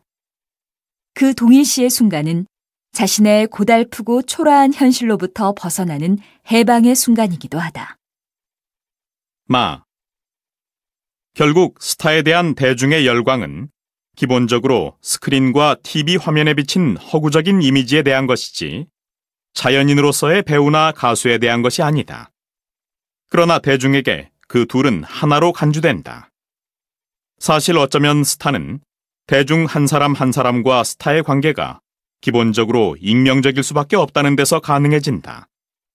사람들은 스타 역시 어쩔 수 없는 한 인간, 약점과 한계를 안고 사는 한 인간일 수밖에 없다는 사실을 아주 쉽게 잊어버린다. 바. 스타가 무대에서 노래 부르고 있다. 수많은 팬들이 소리를 지르고 환호하는 가운데 스타는 공연을 마치고 황급히 무대 뒤로 사라진다. 그 뒤를 한 소녀 팬이 꽃다발을 든 채 뒤쫓아간다. 무대 뒤로 간 스타는 화장실로 들어간다. 잠시 후 용변을 마친 스타가 시원하다는 표정을 짓고 화장실을 나와 대기실로 사라진다. 꽃다발을 든 소녀는 순간 꽃을 전달하는 것조차 잊은 채 망연자실해한다. 아, 오빠도. 언젠가 본 적이 있는 코미디의 한 장면이다. 물론 코미디이기는 하지만 스타에 대한 대중의 동경은 그 소녀 팬의 착각과도 같은 속성을 가지고 있는 것이다. 원자력 발전소 건립 공청회. 일시 2014년 6월 16일 오후 2시. 주최 주식회사 한국수력원자력. 후원 지식경제부. 초청의 말씀. 안녕하십니까. 실록이 날로 짙어가는 계절에 두루 평안하시길 빕니다. 주식회사 한국수력원자력은 전력량 부족과 여름철 불안정한 전기 수급 문제를 해결하기 위해 새 원자력 발전소를 건립하려는 계획을 추진해 왔습니다. 그러나 지역 주민들께서는 아무리 에너지 개발이 절실하기로서니 주민 안전보다 중요한 것은 아니므로 발전소 건설에 동의하기 어렵다는 의견을 제기하신 바 있습니다. 이에 따라 주식회사 한국수력원자력에서는 지난 3년간 원자력 발전소의 경제성과 안전성 조사를 수행했으며 이번 공청회를 통해 그 결과를 발표할 예정입니다. 바쁘시더라도 부디 참석하시어 원자력 발전소 건립에 대한 지역 주민 여러분의 관심을 보여주십사 부탁드립니다. 감사합니다. 2014년 5월 20일 주식회사 한국수력원자력 사장 서경식. 수면 상승과 이상기후 등 지구온난화 문제가 날로 심각해지고 있습니다. 오늘 이 시간에는 지구온난화의 주범이라고 알려진 온실가스에 대한 설명을 해주십사 하고 서울대 환경연구소의 김수자 소장님을 모셨습니다. 소장님과 함께 온실가스를 줄일 수 있는 방법도 알아보도록 하겠습니다. 소장님, 최근 온실가스라는 말을 자주 접하는데요. 온실가스란 무엇을 가리킵니까? 온실가스는 공기 중에 포함되어 있는 이산화탄소, 메탄 등의 탄소가스를 말합니다. 이 온실가스는 태양에서 지구로 오는 열은 통과시키고 지표에서 발생하는 열이 지구 밖으로 나가는 것을 막아주어 지구를 적당한 온도로 유지시켜 주지요. 그렇다면 온실가스가 좋은 일을 하는 건데요. 왜 지구온난화의 주범이라고 하는 겁니까?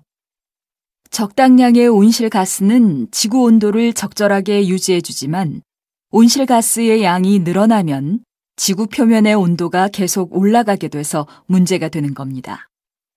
그렇군요. 그럼 현재는 온실가스의 양이 너무 증가해서 문제가 되겠군요. 맞습니다.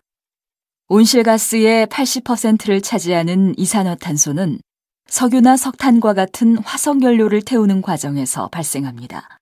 즉, 화력발전이나 자동차 운행 시 이산화탄소가 발생하게 되는데요. 산업화로 이산화탄소 발생량은 증가하는 데 반해 과도한 개발로 이산화탄소를 흡수하는 숲이 사라지면서 대기 중 온실가스량이 크게 증가하게 되었습니다. 그럼 온실가스 배출을 줄이려면 화석연료의 사용을 줄여야겠네요. 그렇지만 화석연료에 의존하는 에너지 비중이 적지 않기 때문에 온실가스 배출량을 아주 낮추기는 어렵지 않을까요? 맞습니다. 하지만 불필요하게 소비되는 에너지를 줄이는 것만으로도 온실가스 감축에 큰 도움이 됩니다. 또한 온실가스를 배출하지 않는 대체 에너지를 개발해야 합니다. 숲의 파괴를 막고 도시에 나무를 많이 심어 이산화탄소를 흡수하게 하는 것도 하나의 방법이 되겠고요. 네. 말씀대로라면 전기를 아껴 쓰거나 나무를 심는 등 우리가 실천할 수 있는 방법이 많이 있겠네요. 온실가스를 줄이기 위한 생활 속 실천도 중요할 것 같습니다. 발생한 원자력 발전소 사고로 인해 원전 건설에 대한 논란이 일고 있습니다. 오늘은 원자력 발전소가 필요한가라는 주제를 가지고 이야기해 보겠습니다. 저는 원자력 발전소를 지금보다 더 늘려야 한다고 봅니다. 이 자료에서도 확인할 수 있듯이 원전은 1kW시당 발전 비용이 36원으로 석유나 천연가스, 수력발전보다 훨씬 저렴합니다. 저희 연구소에서 조사한 바에 따르면 원전을 1기만 줄여도 가정에서 부담하는 전기료가 연 5만 원씩 늘게 됩니다. 원자력 발전이 없다면 경제발전과 가정생활에 미치는 영향이 클 것입니다. 원자력 발전이 경제적이라고 말씀하셨는데요. 제 생각에는 반드시 그런 것 같지는 않습니다. 발전 과정에서의 비용이 적을 뿐 발전 시설 건설과 유지, 사용 후 핵 폐기물 처리 비용을 고려한다면 경제적이라고 말할 수 있는지 의문입니다. 특히 수명이 다한 원전 1기를 폐쇄하는데 최소 3천억 원이 든다는 연구 결과도 있는데 이런 비용까지 고려한다면 원전은 결코 경제적이지 않습니다. 발전시설 건설이나 유지에 많은 비용이 드는 것은 화력발전이나 수력발전도 마찬가지 아닙니까? 원자력만의 문제라고 볼 수는 없지요. 저도 원자력 발전소를 늘려야 한다는 의견에 전적으로 동의합니다. 환경적인 면을 고려할 때도 원자력 발전의 장점은 크다고 생각합니다. 화력 발전은 다량의 온실가스를 배출하고 수력 발전은 발전소 주변의 생태계에 영향을 줍니다. 그러나 원자력 발전은 온실가스 배출 걱정도 없을 뿐더러 주변 지형을 바꾸지도 않지요. 원자력 발전이 온실가스를 배출하지 않는다는 점은 저도 인정합니다. 그러나 체르노빌 원전 사고에서도 알 수 있듯이 원전은 안전을 보장할 수 없다는 문제가 있습니다. 1986년에 일어난 체르노빌 원전 사고로 인해 많은 피해가 발생했고 그 주변에 거주하던 사람들은 지금까지도 고통을 받고 있습니다. 저도 같은 생각입니다. 온실가스는 배출하지 않지만 한번 사고가 나면 큰 피해를 입는 것이 원자력입니다. 또 전기를 만든 후 남은 핵 폐기물을 처리하는 문제도 안전성과 비용 면에서 적지 않은 부담이 됩니다. 그렇기 때문에 원전 건설을 중단하고 그 비용으로 대체 에너지를 개발하는 것이 더 합리적이라는 생각이 듭니다. 맞습니다. 핵 폐기물을 관리하는 것은 비용도 비용이려니와 사고가 날 경우 엄청난 희생을 치를 수도 있습니다. 아무리 에너지가 절실하기로서니 이런 위험을 감수해야 할 필요가 있을까요? 조사에 따르면 원전 사고가 날 확률은 100만 분의 1에 불과하다고 합니다. 안전하게 시설을 관리하면 사고가 날 확률을 더 낮출 수 있습니다. 이렇게 확률이 낮은 일을 문제 삼아 무턱대고 반대하는 것은 합리적이지 않습니다. 더운 여름날 강원도 산골에서 친구와 캠핑을 하고 있는데 갑자기 빗소리가 들렸다. 소나기였다. 10분 정도 마구 쏟아지더니 곧 하늘이 맑아졌다. 그리고는 산속에 무지개 하나가 걸려 있었다. 직접 무지개를 보는 것이 처음인지라 참 신비로웠다. 그런데 무지개를 보고 있자니 갑자기 궁금한 게 생겼다. 무지개는 왜 생기는 것일까? 어떻게 빨강부터 보라까지 다양한 색깔이 나타나는 것일까? 나는 집에 돌아오자마자 백과사전에서 무지개의 원리를 찾아보았다.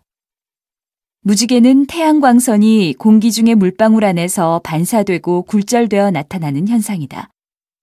학교에서 배운 과학은 어렵게만 느껴졌는데 일상에서 과학을 경험하게 되니 정말 흥미로웠다. 퇴근길에 집에 그냥 가자니 왠지 섭섭해서 동네 아이스크림 가게에 들르게 되었다. 아내와 아이들이 좋아하는 아이스크림을 골라 포장을 부탁했다. 점원이 집까지 얼마나 걸리느냐고 묻길래 10분 정도면 집에 도착한다고 대답했다. 가지고 가는 동안 녹지 않게 포장해 주려는구나 라고 생각하며 점원이 포장해준 아이스크림을 들고 나왔다. 집에 도착하자 4살 된 아들이 기뻐하며 아이스크림 포장을 뜯었는데 갑자기 손이 아프다며 울기 시작했다.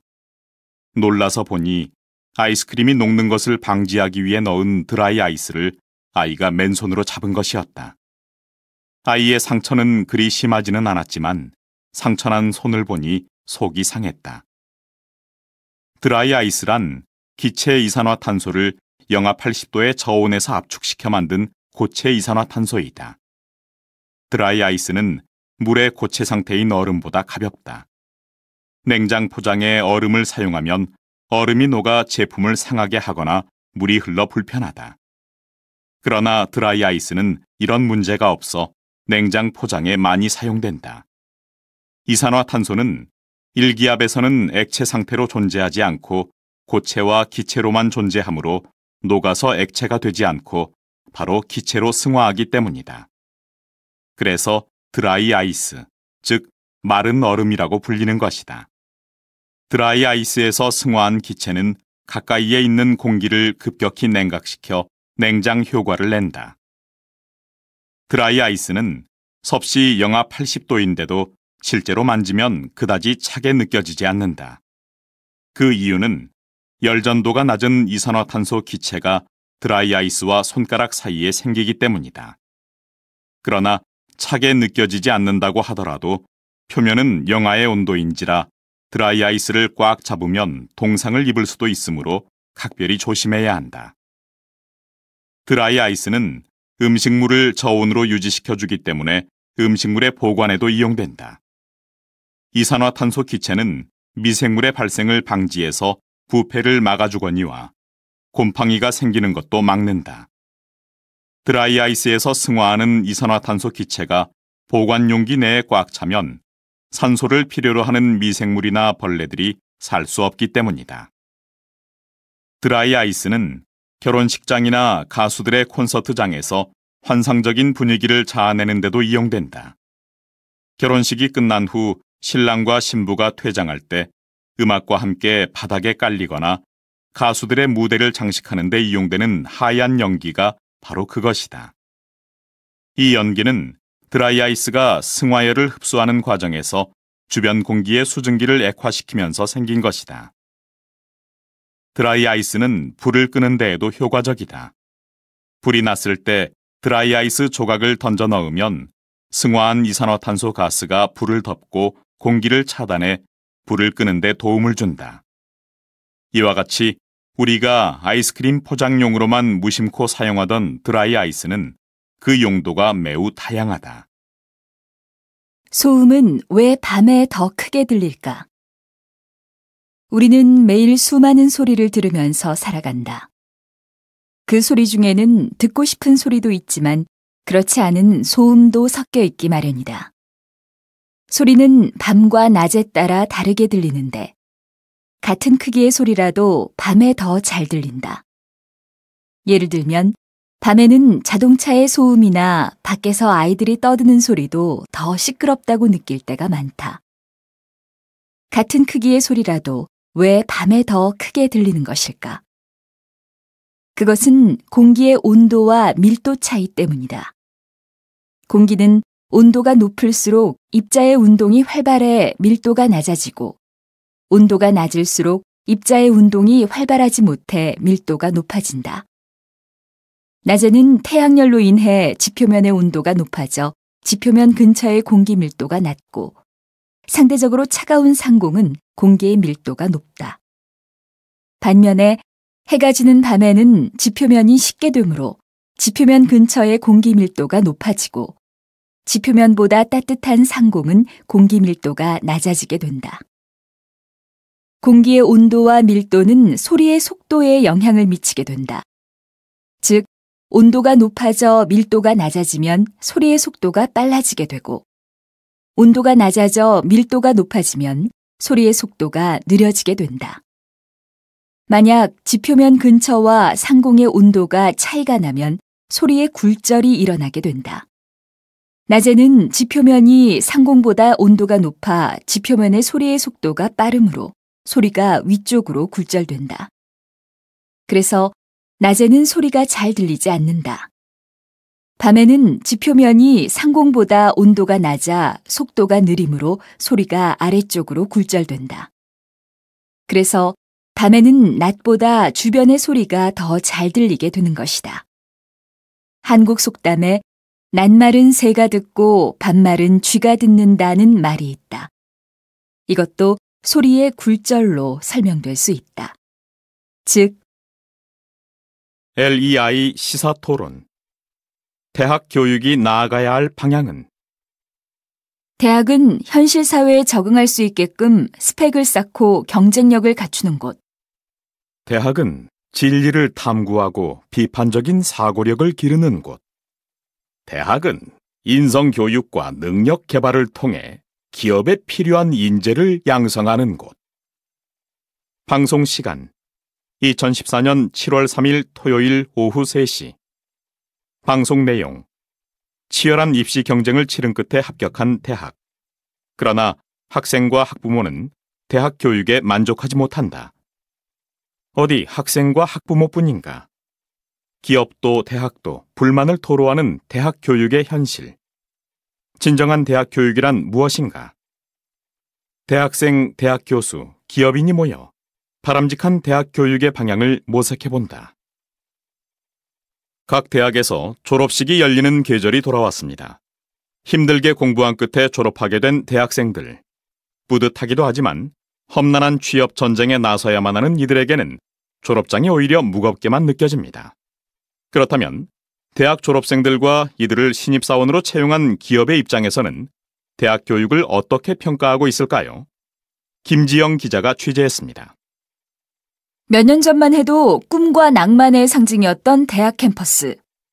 하지만 요즘엔 졸업 후의 치열한 취업 경쟁 때문에 캠퍼스의 모습이 많이 달라졌습니다.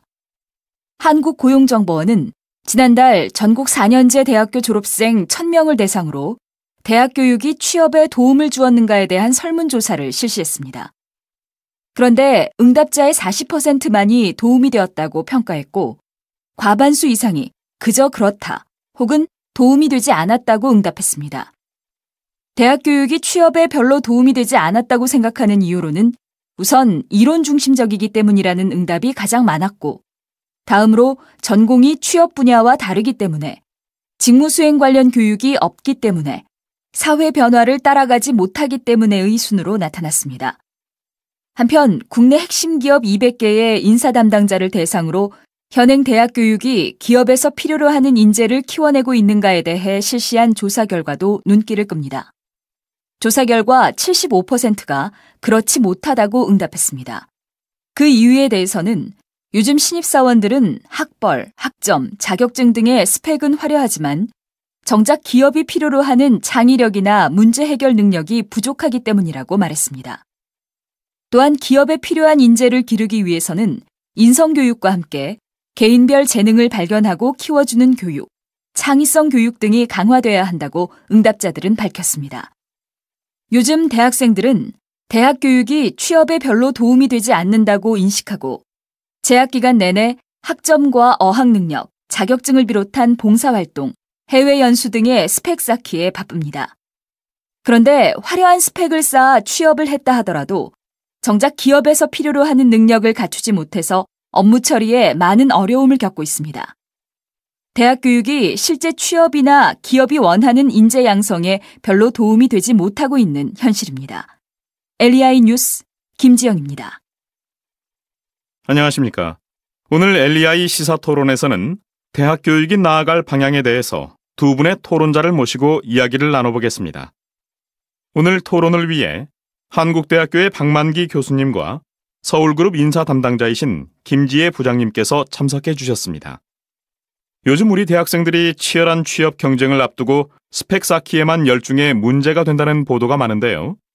우선 박 교수님께서는 이 현상의 원인을 무엇이라고 보십니까? 네, 물론 취업이 어렵다는 사회적인 원인도 있지만 무엇보다도 기업들이 신입사원을 채용할 때 제시하는 조건 때문에 이러한 경향이 생겼다고 생각합니다. 높은 학점이나 어학 능력을 갖춘 사람, 자격증을 가진 지원자들이 선발되는 경우가 많으니까 대학생들이 모두 그런 스펙을 갖추는 데 많은 시간을 보내게 되는 겁니다. 기업에서 인사를 담당하고 계신 김 부장님께서는 어떻게 보시는지요? 저는 박 교수님의 생각과 조금 다른데요. 최근 국내 기업 인사 담당자를 대상으로 대학 교육 만족도에 대해 설문조사를 실시했습니다. 그 결과를 보면 10점 만점에 평균 5.3점으로 나타났습니다. 매우 낮은 점수로 현재 대학 교육은 독창성과 창의력을 가진 인재를 길러내지 못한다고 볼 수 있습니다. 그래서 기업의 입장에서도 우수한 인재를 뽑기가 어려워 어쩔 수 없이 이러한 조건들을 제시하는 것입니다. 한마디로 요즘 대학생들이 스펙 쌓기에 열중하는 것은 대학 교육이 부실하기 때문이라고 말씀드릴 수 있겠습니다. 박 교수님께서는 기업의 사원 채용 방식에 문제가 있음을 지적하셨고, 김 부장님께서는 독창성, 창의력 등의 면에서 대학 교육이 부실하다는 점을 지적하셨는데요. 잠시 화제를 대학 교육의 본질로 돌려보는 건 어떨까요? 두 분의 의견이 대학 교육의 본질과 밀접한 관련이 있어서 그에 대한 논의를 해보는 게 좋겠다는 생각이 듭니다. 먼저 박 교수님께서 말씀해 주시죠. 대학은 진리를 탐구하고 비판적이고 창의적인 사고력을 기르는 곳입니다.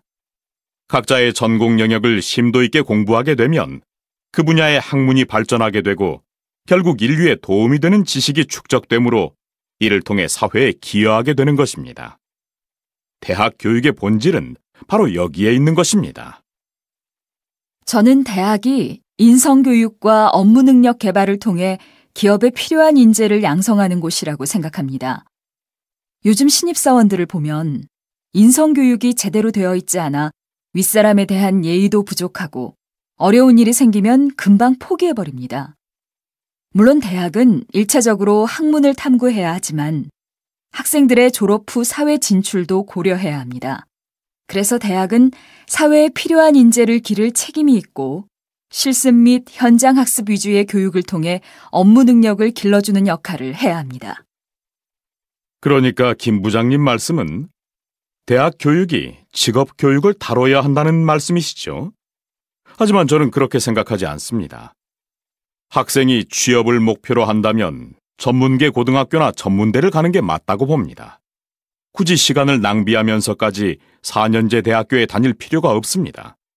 어디 시간뿐인가요? 비싼 등록금도 낭비하는 셈이지요. 기업에서 필요한 기술은 신입사원 연수를 통해서 기업이 가르치는 것이지 대학이 가르쳐주는 것이 아니라고 봅니다. 대학은 폭넓은 사고와 다양한 경험을 통해 가치관을 정립하고 인생의 목표를 설정하는 곳이라고 생각합니다. 대학이 가치관과 인생의 목표를 정하는 중요한 곳이라는 점은 저도 동의합니다. 요즘 신입사원들이 업무 능력도 부족하고 인성교육도 제대로 되어 있지 않아서 회사 생활에 잘 적응하지 못하는 경우를 보더라도 그렇습니다. 그러니까 제 말씀은 학생들이 취업 후 겪게 되는 문제점들을 파악해 이를 반영한 실제적인 교육 과정을 마련해야 한다는 뜻입니다. 명사와의 만남. 당신의 미래는 안녕하십니까? 고령화로 보는 우리 사회의 미래. 강연회. 명사와의 만남 5번째 시간입니다. 이번 수요일에 서울 노인연대 서재덕 대표를 모시고 고령화와 미래사회라는 주제로 강연회를 열게 되었습니다. 서울대학교 사회복지학과 교수를 지낸 서 대표는 정부가 새롭게 내놓은 노인복지 정책은 안 하느니만 못한 정책이며 그러한 정책을 실행해봤자 예산 부족으로 오래가지 못할 것이라고 강력히 비판해왔습니다. 이번 강연회에서는 노동 생산성 감소, 고령 인구의 의료비 급증 등 고령화에 따른 사회의 문제를 소개하고 바람직한 노인복지 정책도 제안할 예정입니다. 많은 참여 바랍니다. 일시 2015년 7월 5일 일요일 장소 푸른숲 빌딩 3층 회의실 참여 선착순 마감 댓글로 이름을 남겨주세요. 가. 대한민국이 급속도로 고령화 사회로 바뀌고 있다. 한국은 2026년에 인구의 20%가 65세 이상인 초고령 사회가 될 것으로 예상된다. 급속한 인구 변화만큼 국가의 재정 부담이 가속화되고 국가 경쟁력도 떨어질 수밖에 없다. 국가의 재정 부담을 줄이려면 노인들이 스스로 살아갈 수 있도록 일할 기회를 주어야 하는데 현실은 그렇지가 않다. 기업의 정년을 조사한 결과에 따르면 95.3%의 기업에 정년 제도가 있고 평균 정년은 56.8세라고 한다. 퇴직자들 대부분이 노후를 국민연금에 의존하고 있는데 한국의 상당수 근로자는 연금 지급 개시 연령인 60세 이전의 정년을 맞는다. 또한 한국의 남녀 평균 수명은 80세 전후이니 정년 후 20년을 일 없이 연금으로만 지내야 하는 것이다. 평균 수명이 늘어나 충분히 일할 수 있는 나이임에도 불구하고 노동력을 활용할 수 없다는 것은 큰 국가적 손실이다. 미래에 저출산으로 인구가 줄어들어 노동력이 부족해질 것을 고려한다면 정년을 연장하는 것은 고령화 사회에 꼭 필요한 일이다. 그러나 기업들은 인건비 부담과 인사 적체를 이유로 정년 연장을 꺼리고 있다. 인건비 증가 문제는 임금 피크제로 해결할 수 있다.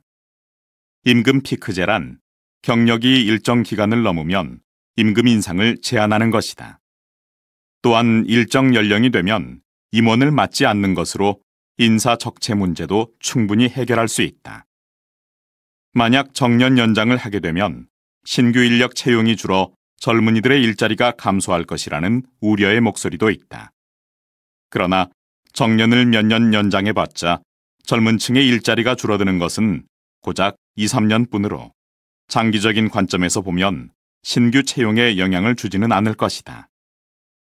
정년 연장의 혜택을 받은 사람들도 2, 3년 후에는 퇴직을 하게 되고 그러면 다시 새로운 일자리가 젊은 층에게 돌아가기 때문이다. 고령화 저출산 시대의 가장 효과적인 해결책은 은퇴 속도를 늦추는 것이다. 정년을 연장하게 되면 국가는 노인층에 드리는 복지 비용을 줄일 수 있고 세금을 더 걷어 재원을 마련할 수 있게 된다. 근로자는 자신의 힘으로 생계를 꾸려나갈 수 있으며 기업은 숙련된 경력사원을 별도의 교육 없이 활용할 수 있다는 장점이 있다. 젊은 층이 노인 인구를 부양하는 부담도 감소할 것이다. 급속도로 고령화가 진행되는 현 상황에서 아직도 충분히 일할 수 있는 노인층을 연금 생활자로 만드는 것은 비효율적이다. 정부의 부족한 노인 수당 지급은 노인층에게 일자리를 제공하느니만 못한 일이다. 확실하게 정년을 보장하고 노후를 좀 더 생산적으로 보낼 수 있게 해주는 것이 고령화 사회를 대비하는 지혜가 될 것이다. 박정희 대통령이야말로 한국 경제를 발전시키고 국민들에게 희망과 꿈을 안겨준 진정한 대통령입니다. 그 당시는 먹고 살랴, 가난 속에서도 자식 공부시키랴 얼마나 힘든 시기였습니까? 박정희 대통령이 없었다면 한국이 지금과 같은 경제 발전을 이루지 못했을 것입니다. 그때는 남에게 뒤질세라 앞만 보고 달리던 시기였지요. 박 대통령이 집권한 시기에 경제는 발전되었지만 인권과 자유는 그만큼 억압받았다는 생각이 드는군요. 선생님, 내일이 4.19 혁명 기념일이라고 하던데 4.19 혁명이 뭐예요? 그러고 보니 내일이 4.19 혁명 기념일이군요. 4.19는 이승만 대통령이 장기 집권을 하자 국민들이 전국적으로 시위에 참가해 정권을 바꾼 사건이에요. 이승만 대통령은 한국의 초대 대통령인데 정권 연장을 위해 개헌을 하고 부정선거를 저질렀지요. 4.19 혁명이 일어나자 정부는 시위를 무력으로 진압했지만 결국 국민들의 뜻에 따라 이승만 대통령은 대통령직에서 물러나게 됐어요. 그렇군요. 이승만 대통령이 물러난 후 국민들의 희망대로 민주화가 이루어졌나요? 아니요. 새 정부를 구성한 지 채 1년도 못 돼서 5.16 군사 쿠데타가 일어났어요. 당시 육군소장이었던 박정희 장군이 무력으로 정권을 잡게 되었죠. 저도 박정희 대통령에 대해 들어본 적이 있어요. 한국 경제를 발전시킨 대통령 아닌가요? 그런 평가도 있지요. 하지만 18년간 장기 집권하며 국민의 자유를 억압한 독재자라는 평가도 받고 있어요. 특히 1972년에 유신헌법으로 개헌을 해서 대통령을 간접선거로 선출하도록 함으로써 장기 집권할 수 있는 기반을 마련했지요. 또한 민주화 운동을 억압하고 언론을 통제하고 검열했어요. 이를 반대하는 수많은 사람들이 투옥되거나 고문을 당했지요. 그래서 어떻게 되었어요? 1979년에 전국적으로 민주화를 요구하는 시위가 심했었는데 그해 10월에 부하에게 암살당했어요. 그럼 박정희 대통령의 죽음으로 드디어 한국도 민주화가 되었겠네요. 그랬으면 좋았겠지만 당시 군인이었던 전두환 장군이 다시 쿠데타를 일으켜서 정권을 잡았어요. 5.18 광주 민주화 운동에 대해 들어봤나요? 1980년 5월에 광주에서 전두환 대통령의 집권에 반대하는 시위가 일어났는데 이를 진압하는 과정에서 많은 시민들이 희생되었어요. 전두환 대통령도 이승만 대통령이나 박정희 대통령처럼 장기 집권했나요? 다행히 그렇지는 않았어요. 전두환 대통령 역시 자유를 억압했지만 다시 독재가 계속될세라 국민들의 대통령 직선제 요구가 거셌고 결국 1987년 60항쟁을 통해 대통령 직선제가 도입되었어요. 그 후 국민들의 투표로 대통령이 선출되면서 한국은 점차 민주주의 국가가 되었지요. 본격적인 선거철을 맞아 어떤 후보가 나라의 지도자로서 적합한지 유권자들의 관심이 높아지고 있습니다. 사회에 나갈 준비를 하고 있는 학생들은 어떤 사람을 훌륭한 지도자라고 생각할까요? 지도자가 갖춰야 할 자질에 대해 서울대 학생들의 생각을 들어봤습니다. 지도자가 갖춰야 할 자질이 뭐라고 생각하십니까? 국민이 원하는 것을 읽어낼 수 있는 능력, 즉 국민과 소통하는 능력이라고 생각해요. 지도자는 국민의 뜻을 읽고 그것을 조화시켜 여러 정책을 만들고 집행하는 사람이잖아요. 저는 공정함이라고 생각해요. 어느 한쪽으로 치우치지 않고 공정하고 균형 있게 정치를 해야 해요. 지도자가 어느 한쪽의 말만 들어준다면 다른 쪽은 불만을 가지게 되고 그렇게 되면 사회는 분열될 거예요. 대통령이 공정하게 일 처리를 해야 사회가 평화롭고 조화롭게 발전할 수 있다고 생각해요. 서울대 재학생 100명을 대상으로 조사한 결과 지도자의 자질로 학생들은 국민과의 소통, 공정성, 리더십 순으로 응답했습니다. 특히 국민과의 소통이라고 응답한 학생은 전체 학생의 과반수를 차지했습니다. 그렇다면 지도자가 경계해야 할 점에 대해서는 어떻게 생각할까요? 이 세상에 완벽하게 옳은 생각만 하는 사람은 없지 않나요? 독선을 경계해야 해요. 그러기 위해서는 여러 사람의 의견을 들을 줄 알아야 할 것 같아요. 지도자가 되면 이 일 하랴 저 일 하랴 바빠서 이것저것 고민할 여건이 안 되잖아요. 그러다 보니 아무래도 자신을 지지하는 사람들을 편애하고 그 사람들에게 유리한 일들을 하기 쉬운 것 같아요. 한 나라의 지도자는 자신을 지지하는 사람들만의 대표가 아닌 만큼 반대편도 배려하고 포용할 수 있어야 한다고 생각해요. 이처럼 학생들은 국민이 원하는 것을 잘 듣고 어느 한쪽으로 치우침 없이 공정하게 정치를 하는 지도자가 좋은 지도자라고 생각하고 있었습니다. 또한 독선이나 자신의 지지자들만 편애하는 태도를 경계해야 한다고 보았습니다. LEI 뉴스 김민수입니다. LEI 신문 세계적인 경제학자 스콧 브레너와의 만남 1. 한강의 기적 한국의 고속성장 비결 한국 경제 발전의 원동력이 무엇이라고 생각하나? 한국은 전쟁 후에 경제가 매우 어려웠다. 하지만 한강의 기적이라 불릴 만큼 초고속 성장을 했다. 우선 정부의 효율적인 경제 운영이 큰 역할을 했다. 경제개발 5개년 계획을 수립해서 단계적으로 집중해야 할 산업을 정해 발전시켰다. 정부뿐만 아니라 국민들의 노력도 큰 역할을 했다. 한국은 천연자원은 풍부하지 않으나 인적 자원이 우수하다. 남녀노소를 불문하고 모든 국민들이 부지런히 노력했다. 노동자들은 일을 맡은 이상 최선을 다해야 한다는 생각으로 열심히 일을 했다. 높은 교육열 또한 경제 성장의 원동력이 되었다. 이러한 이유로 한국 경제가 단기간에 눈부시게 발전하게 된 것이다. 1950년대 절대적 빈곤의 땅 한국. 한국 전쟁으로 공장과 도로 등의 기반 시설이 모두 파괴되어 한국인들은 남녀노소를 불문하고 모두 절대적 빈곤에 시달렸다. 그 당시 한국 경제는 농업 중심의 산업 구조, 부존 자원의 부족, 과잉 인구 등으로 빈곤의 악순환이 지속되는 상황이었다.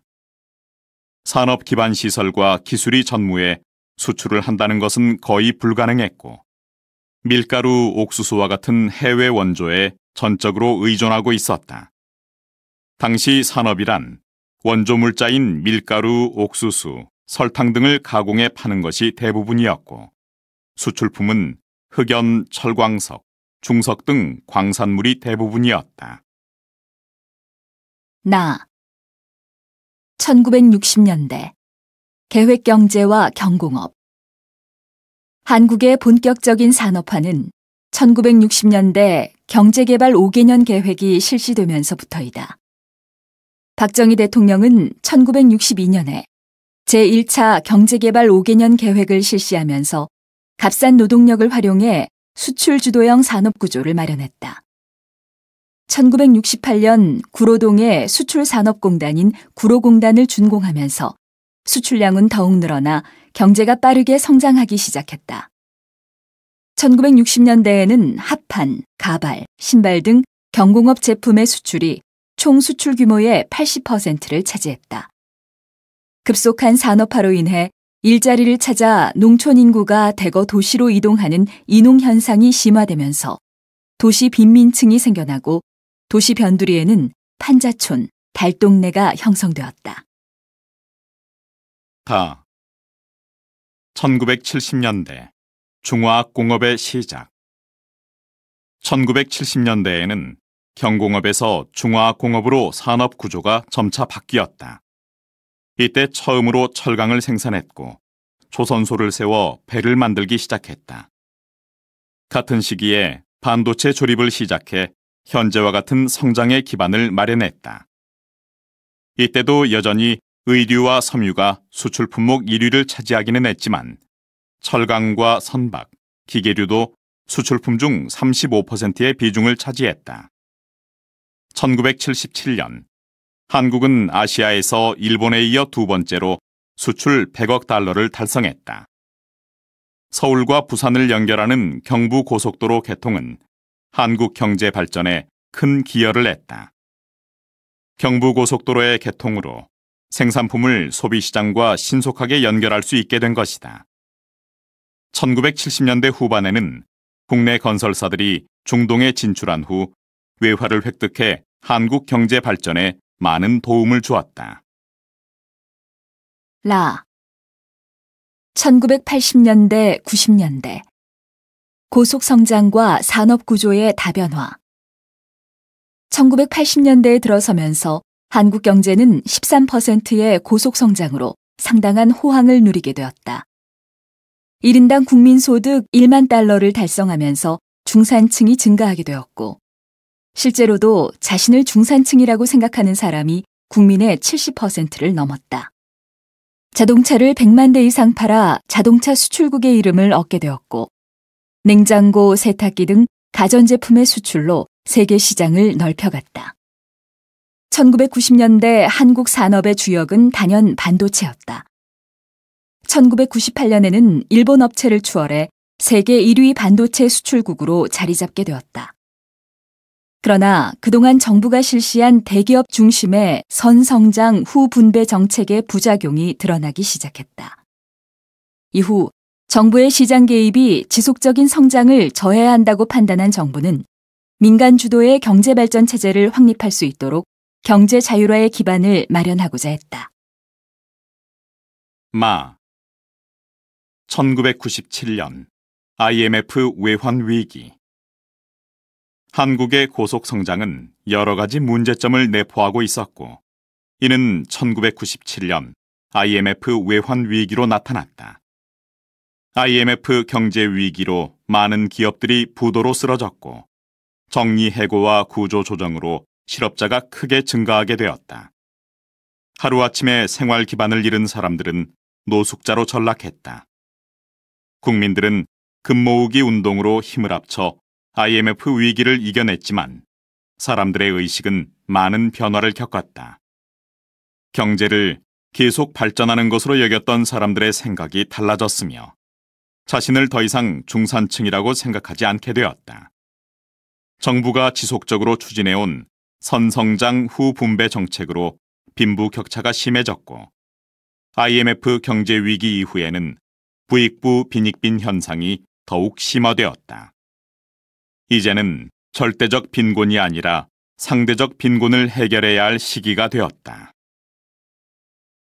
바. 2000년대 이후 경제구조 개편 및 무역국의 다변화. IMF 위기 이후 한국 정부는 경제 선진화의 필요성을 느끼고 공공부문, 금융, 노동 분야의 구조조정을 통해 합리적이고 효율적인 경제구조로 개편하고자 했다. 한국은 IMF에서 빌린 195억 달러를 2001년 8월에 전액 상환하면서 IMF 관리체제에서 벗어날 수 있었다. 현재 한국의 대외무역 규모는 세계 12위 수준이며 2011년에는 세계 9번째로 무역 1조 달러를 달성했다. 여러 나라와 FTA를 체결하면서 미국, 일본 등 특정국에 편중되어 있던 무역 상대국도 유럽, 아시아로 점차 다변화되었다. 그뿐만 아니라 수출 상품도 경제발전 초기에 가발, 봉제, 신발 등의 제품에서 반도체, 선박, 자동차, 전자기기, 컴퓨터 등 첨단 기술이 요구되는 제품으로 바뀌어 상당한 수준의 기술 선진화를 이루고 있다. 외국인의 눈에 비친 백두대간, LEI 다큐 스페셜. 뉴질랜드 경찰이었던 로저 셰퍼드 씨. 그는 백두대간의 거대한 산줄기에 매료돼 2007년 남한의 백두대간 전 구역을 종주했다. 그리고 2011년 10월 북한의 초청을 받아 북한의 백두대간을 걷기 시작했다. 그는 당시 3주에 걸쳐 북한 가이드의 도움을 받아 금강산에서 문필봉까지 걸었으며 이듬해 4월 다시 북한을 방문해 나머지 구역을 종주하는 데 성공했다. LEI가 정전 60주년을 맞아 준비한 특집 프로그램으로 외국인의 눈에 담긴 북한 지역 백두대간 모습이 전파를 탄다. 백두대간이 뭐예요? 백두산에서 지리산까지 이어지는 한반도의 가장 크고 긴 산줄기를 백두대간이라고 해요. 백두대간이 저렇게 아름답건만 한국 사람들은 백두대간에 다 가볼 수 없겠네요. 그렇지요. 통일이 되면 갈 수 있겠죠. 에베레스트 산이 세계에서 제일 높으니 아름다우니 해도 가깝고 쉽게 갈 수 있는 곳이 최고죠. 투어 박사에서는 백두대간 협공열차 상품을 준비했습니다. 문명이란 무엇일까요? 인류의 지혜가 발달하여 미개한 상태에서 벗어나 사회생활을 위한 기술이나 제도가 발전된 상태를 의미합니다.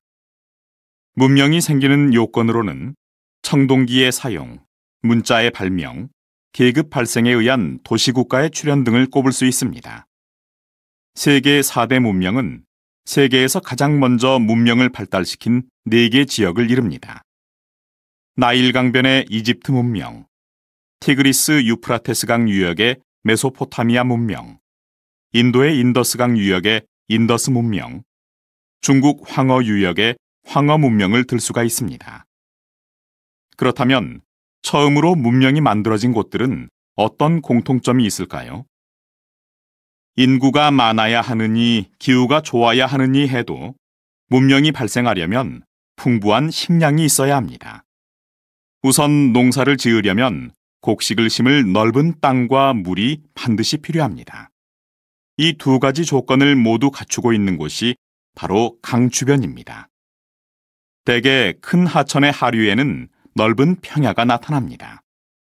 요약하면 이들 지역은 큰 강의 유역으로 교통이 편리하고 농업에 유리한 물이 풍부하다는 공통점을 가집니다. 한국은 아시아 대륙의 동쪽 끝에 자리 잡고 있습니다. 북쪽은 압록강과 두만강을 경계로 중국 북동부 지역과 러시아의 연해주와 맞닿아 있고, 동쪽과 남쪽은 동해와 남해 건너편에 일본이 있으며 서쪽은 황해를 사이에 두고 중국과 접해 있습니다. 한국은 북쪽을 제외한 동쪽, 서쪽, 남쪽 3면이 바다로 둘러싸여 있습니다. 이렇게 3면이 바다로 둘러싸인 지형을 반도라고 하는데 한국에 한을 붙여서 우리나라를 한반도라고 하지요. 유럽에 있는 이탈리아, 그리스 같은 나라도 우리나라처럼 반도 모양을 한 나라입니다. 대한민국 국토의 70% 정도가 산지인데 특히 동쪽과 북쪽, 강원도와 북부 지방에 많이 있습니다. 산지가 많건만 높은 산은 많지 않습니다. 오랜 세월 동안 비바람에 깎여 산의 높이가 많이 낮아졌기 때문입니다. 국토의 북쪽과 동쪽에는 산지가 많고 서쪽과 남쪽에 비해 큰 도시가 적습니다. 대한민국에는 여러 개의 산맥이 있는데 그 중에서 중심이 되는 등줄기 산맥은 태백산맥입니다. 태백산맥이 동해안 쪽에 높이 솟아있기 때문에 우리나라는 동쪽이 서쪽보다 높습니다. 강원도 대관령 주위에 발달한 고원 지역은 젖소와 양을 기르는 목축과 고랭지 농업으로 유명합니다. 평야는 대한민국 국토의 30%도 안 되는데 대부분 큰 강의 하류 지역에 있습니다. 한강을 비롯하여 대한민국의 큰 강들은 거의 동쪽에서 서쪽으로 흐르는데 그건 동쪽이 높고 서쪽이 낮기 때문입니다. 하천의 하류에는 논농사를 지을 수 있는 평야가 발달했습니다. 한강 하류의 김포평야, 안성천 하류의 안성평야, 금강 하류의 논산평야, 만경강과 동진강 하류의 호남평야, 낙동강 하류의 김해평야 등이 대표적인 평야입니다. 삼면이 바다로 둘러싸인 대한민국의 해안은 그 모습이 저마다 다른데 서해안과 남해안은 해안선이 매우 복잡하고 밀물과 썰물의 차이가 커서 갯벌이 발달하였습니다. 동해안은 해안선이 비교적 단조롭고 모래사장이 크게 발달해 있어 해수욕장으로 많이 이용됩니다. 특히 남서해안은 2,000개가 넘는 섬이 집중적으로 분포된 세계적으로 유명한 다도해 지역입니다. 과거에는 지형적 영향으로 지역 간의 왕래가 자유롭지 못했기 때문에 지역 간의 언어나 문화의 차이가 크게 나타났다. 하지만 교통수단이 발달하여 지역 간의 왕래가 자유로워지고 통신수단과 대중매체가 발달하여 각 지역이 쉽게 영향을 주고받을 수 있게 됨에 따라 각 지역의 고유 문화가 많이 획일화되고 있는 실정이다. 한국어에는 표준어의 바탕이 되는 서울말 외에도 지역마다 자연스럽게 생겨난 방언들이 존재한다. 그리고 이러한 방언 역시 조금씩 사라져가고 있어 안타까울 따름이다. 특히 표준어 중심의 교육이 이루어지면서 방언이 표준어보다 하위 언어라고 생각하는 사람들이 있고, 특정 지역의 경우 방언은 이제 나이가 있는 사람들만 쓰고 있는 게 고작이다. 방언에는 그 지역 사람들의 문화와 역사가 고스란히 담겨 있다. 따라서 언어와 문화의 원형을 보존하고 한국 언어 문화의 다양성을 높이기 위해 사라져가는 방언을 지키고 계승하려는 노력이 필요할 것이다. 가. 말은 인간의 사고를 가장 구체적으로 반영하는 수단이며 일상생활에서 가장 중요한 의사소통의 수단이다. 이러한 말에 관심을 가진다면 지역에 따라 표준어와 다른 그 지역 고유의 표현이 사용되고 있음을 알 수 있다. 예를 들어 표준어 어디 가십니까? 를 경상도에서는 어디 가십니까? 또는 어디 가니껴? 또는 어디 가는겨? 라고 말한다. 또한 전라도에서는 어디 가시오? 또는 어디 가시지라? 충청도에서는 어디 가세요? 제주도에서는 어디 감숫과? 또는 어디 감내까? 라고 말한다. 이와 같이 지역에 따라 달리 사용되는 말을 표준어와 구별하여 방언이라고 한다. 나. 이러한 방언은 어떻게 형성되었을까? 다음과 같은 가정을 해보자. 한 언어는 처음에 하나의 체계를 가지고 있었다. 그러나 그 언어를 쓰던 사람들 중에 일부가 다른 곳으로 거주지를 옮겼다. 현대와 달리 교통수단이 발달하지 않았던 과거의 사람들은 강이나 산 등의 자연적 요인 때문에 자기가 사는 지역을 떠나 멀리까지 가는 것이 매우 힘들었다. 따라서 특정 지역에 살던 사람들은 그들에게 필요한 어휘를 만들어가면서 그들에게 적합한 표현 방법을 발전시켜 나갔다. 그 결과 여러 지역의 말은 소리, 단어, 문법 등의 차이를 가지게 되었다. 이렇게 만들어진 방언을 특히 지역 방언이라고 한다. 다. 한편 사회적으로 방언에 대한 오해나 편견이 존재하기도 한다. 예를 들어 경기도 사람들이 사용하는 말이 표준어와 동일하며 그 외 지역 사람들이 사용하는 말은 방언이라고 인식하는 경향이 있다. 이러한 인식은 경기도 지역에서 사용되는 말이 다른 지역보다 상대적으로 품위가 있다고 생각하는 우월감으로 연결되기도 한다. 그러나 하나의 언어는 크고 작은 방언으로 구성되며 한 언어를 구성하는 방언들은 서로 대등한 자격을 가진다. 우리나라의 경우 방언은 자연적으로 형성된 말이며 표준어는 정책적 목적으로 주로 서울의 중류층 또는 교양 있는 계층의 말과 그 외의 다른 언어 요소들을 합하여 만든 인위적이고 추상적인 말일 따름이다. 그러므로 어떤 지역의 말도 표준어와 일치할 수는 없다. 강원도 고성 지역 청소년의 방언 사용 실태와 방언에 대한 인식 조사. 1. 서론. 고성은 영동 방언권에 속하는 지역이다. 영동 방언권이란 대관령을 기준으로 동쪽에 위치한 방언권이다. 그 중에서도 고성은 고성, 속초, 양양 지역으로 묶여 북부 영동 방언권에 해당된다. 그동안 영동 방언권에 대한 조사는 다음과 같은 세 가지 방향에서 주로 이루어져 왔다.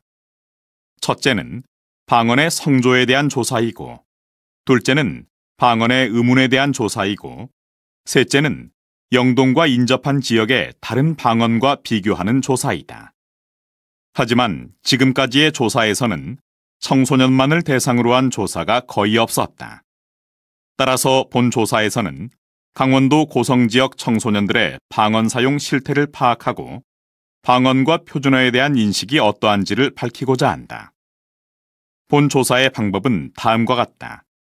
먼저 강원도 고성 지역의 학생들이 지역 방언을 어떻게 사용하고 있는지 의문과 어휘를 중심으로 알아볼 것이다. 그리고 방언을 어떤 상황에서 얼마나 활발하게 사용하고 있는지, 방언과 표준어에 대한 인식은 어떠한지를 알아볼 것이다. 이를 위한 방법으로는 설문지와 면담을 택하였다. 설문지를 통해서는 주로 사용하는 의문과 어휘의 특징에 대해 알아보고, 면담을 통해서는 청소년들의 방언에 대한 인식과 말버릇 등을 알아볼 것이다. 설문조사 대상은 중학교 3학년 학생 49명, 고등학교 1학년 학생 111명으로 했다. 면담은 면담자 1명과 강원도 고성 지역에서 태어나 살아온 3명의 학생들이 자유롭게 대화한 것을 녹음하여 분석했다. 2. 본론 1. 고성 지역 학생들의 방언 사용 실태, 조사 결과 생략. 2. 표준어와 지역 방언에 대한 인식, 조사 결과 생략. 3. 결론. 방언은 그 지역의 고유한 문화와 정서가 담겨 있는 귀중한 언어 자산이다. 하지만 조사 결과 고성 지역 청소년들은 방언을 잘 쓰지 않고 방언에 대한 인식도 좋지 않다는 것을 알 수 있었다. 이러한 현상의 원인 중 하나는 강력한 표준어 정책이라고 할 수 있다. 표준어를 절대적인 언어의 기준으로 삼아 가르치기 때문에 지방 언어 학습과 사용이 줄어들게 된 것이다. 따라서 이러한 지역의 문화와 정서를 보존하기 위해 청소년들에게 방언을 교육할 필요가 있고 국어 교과 안에서도 방언 학습이 이루어져야 할 것이다.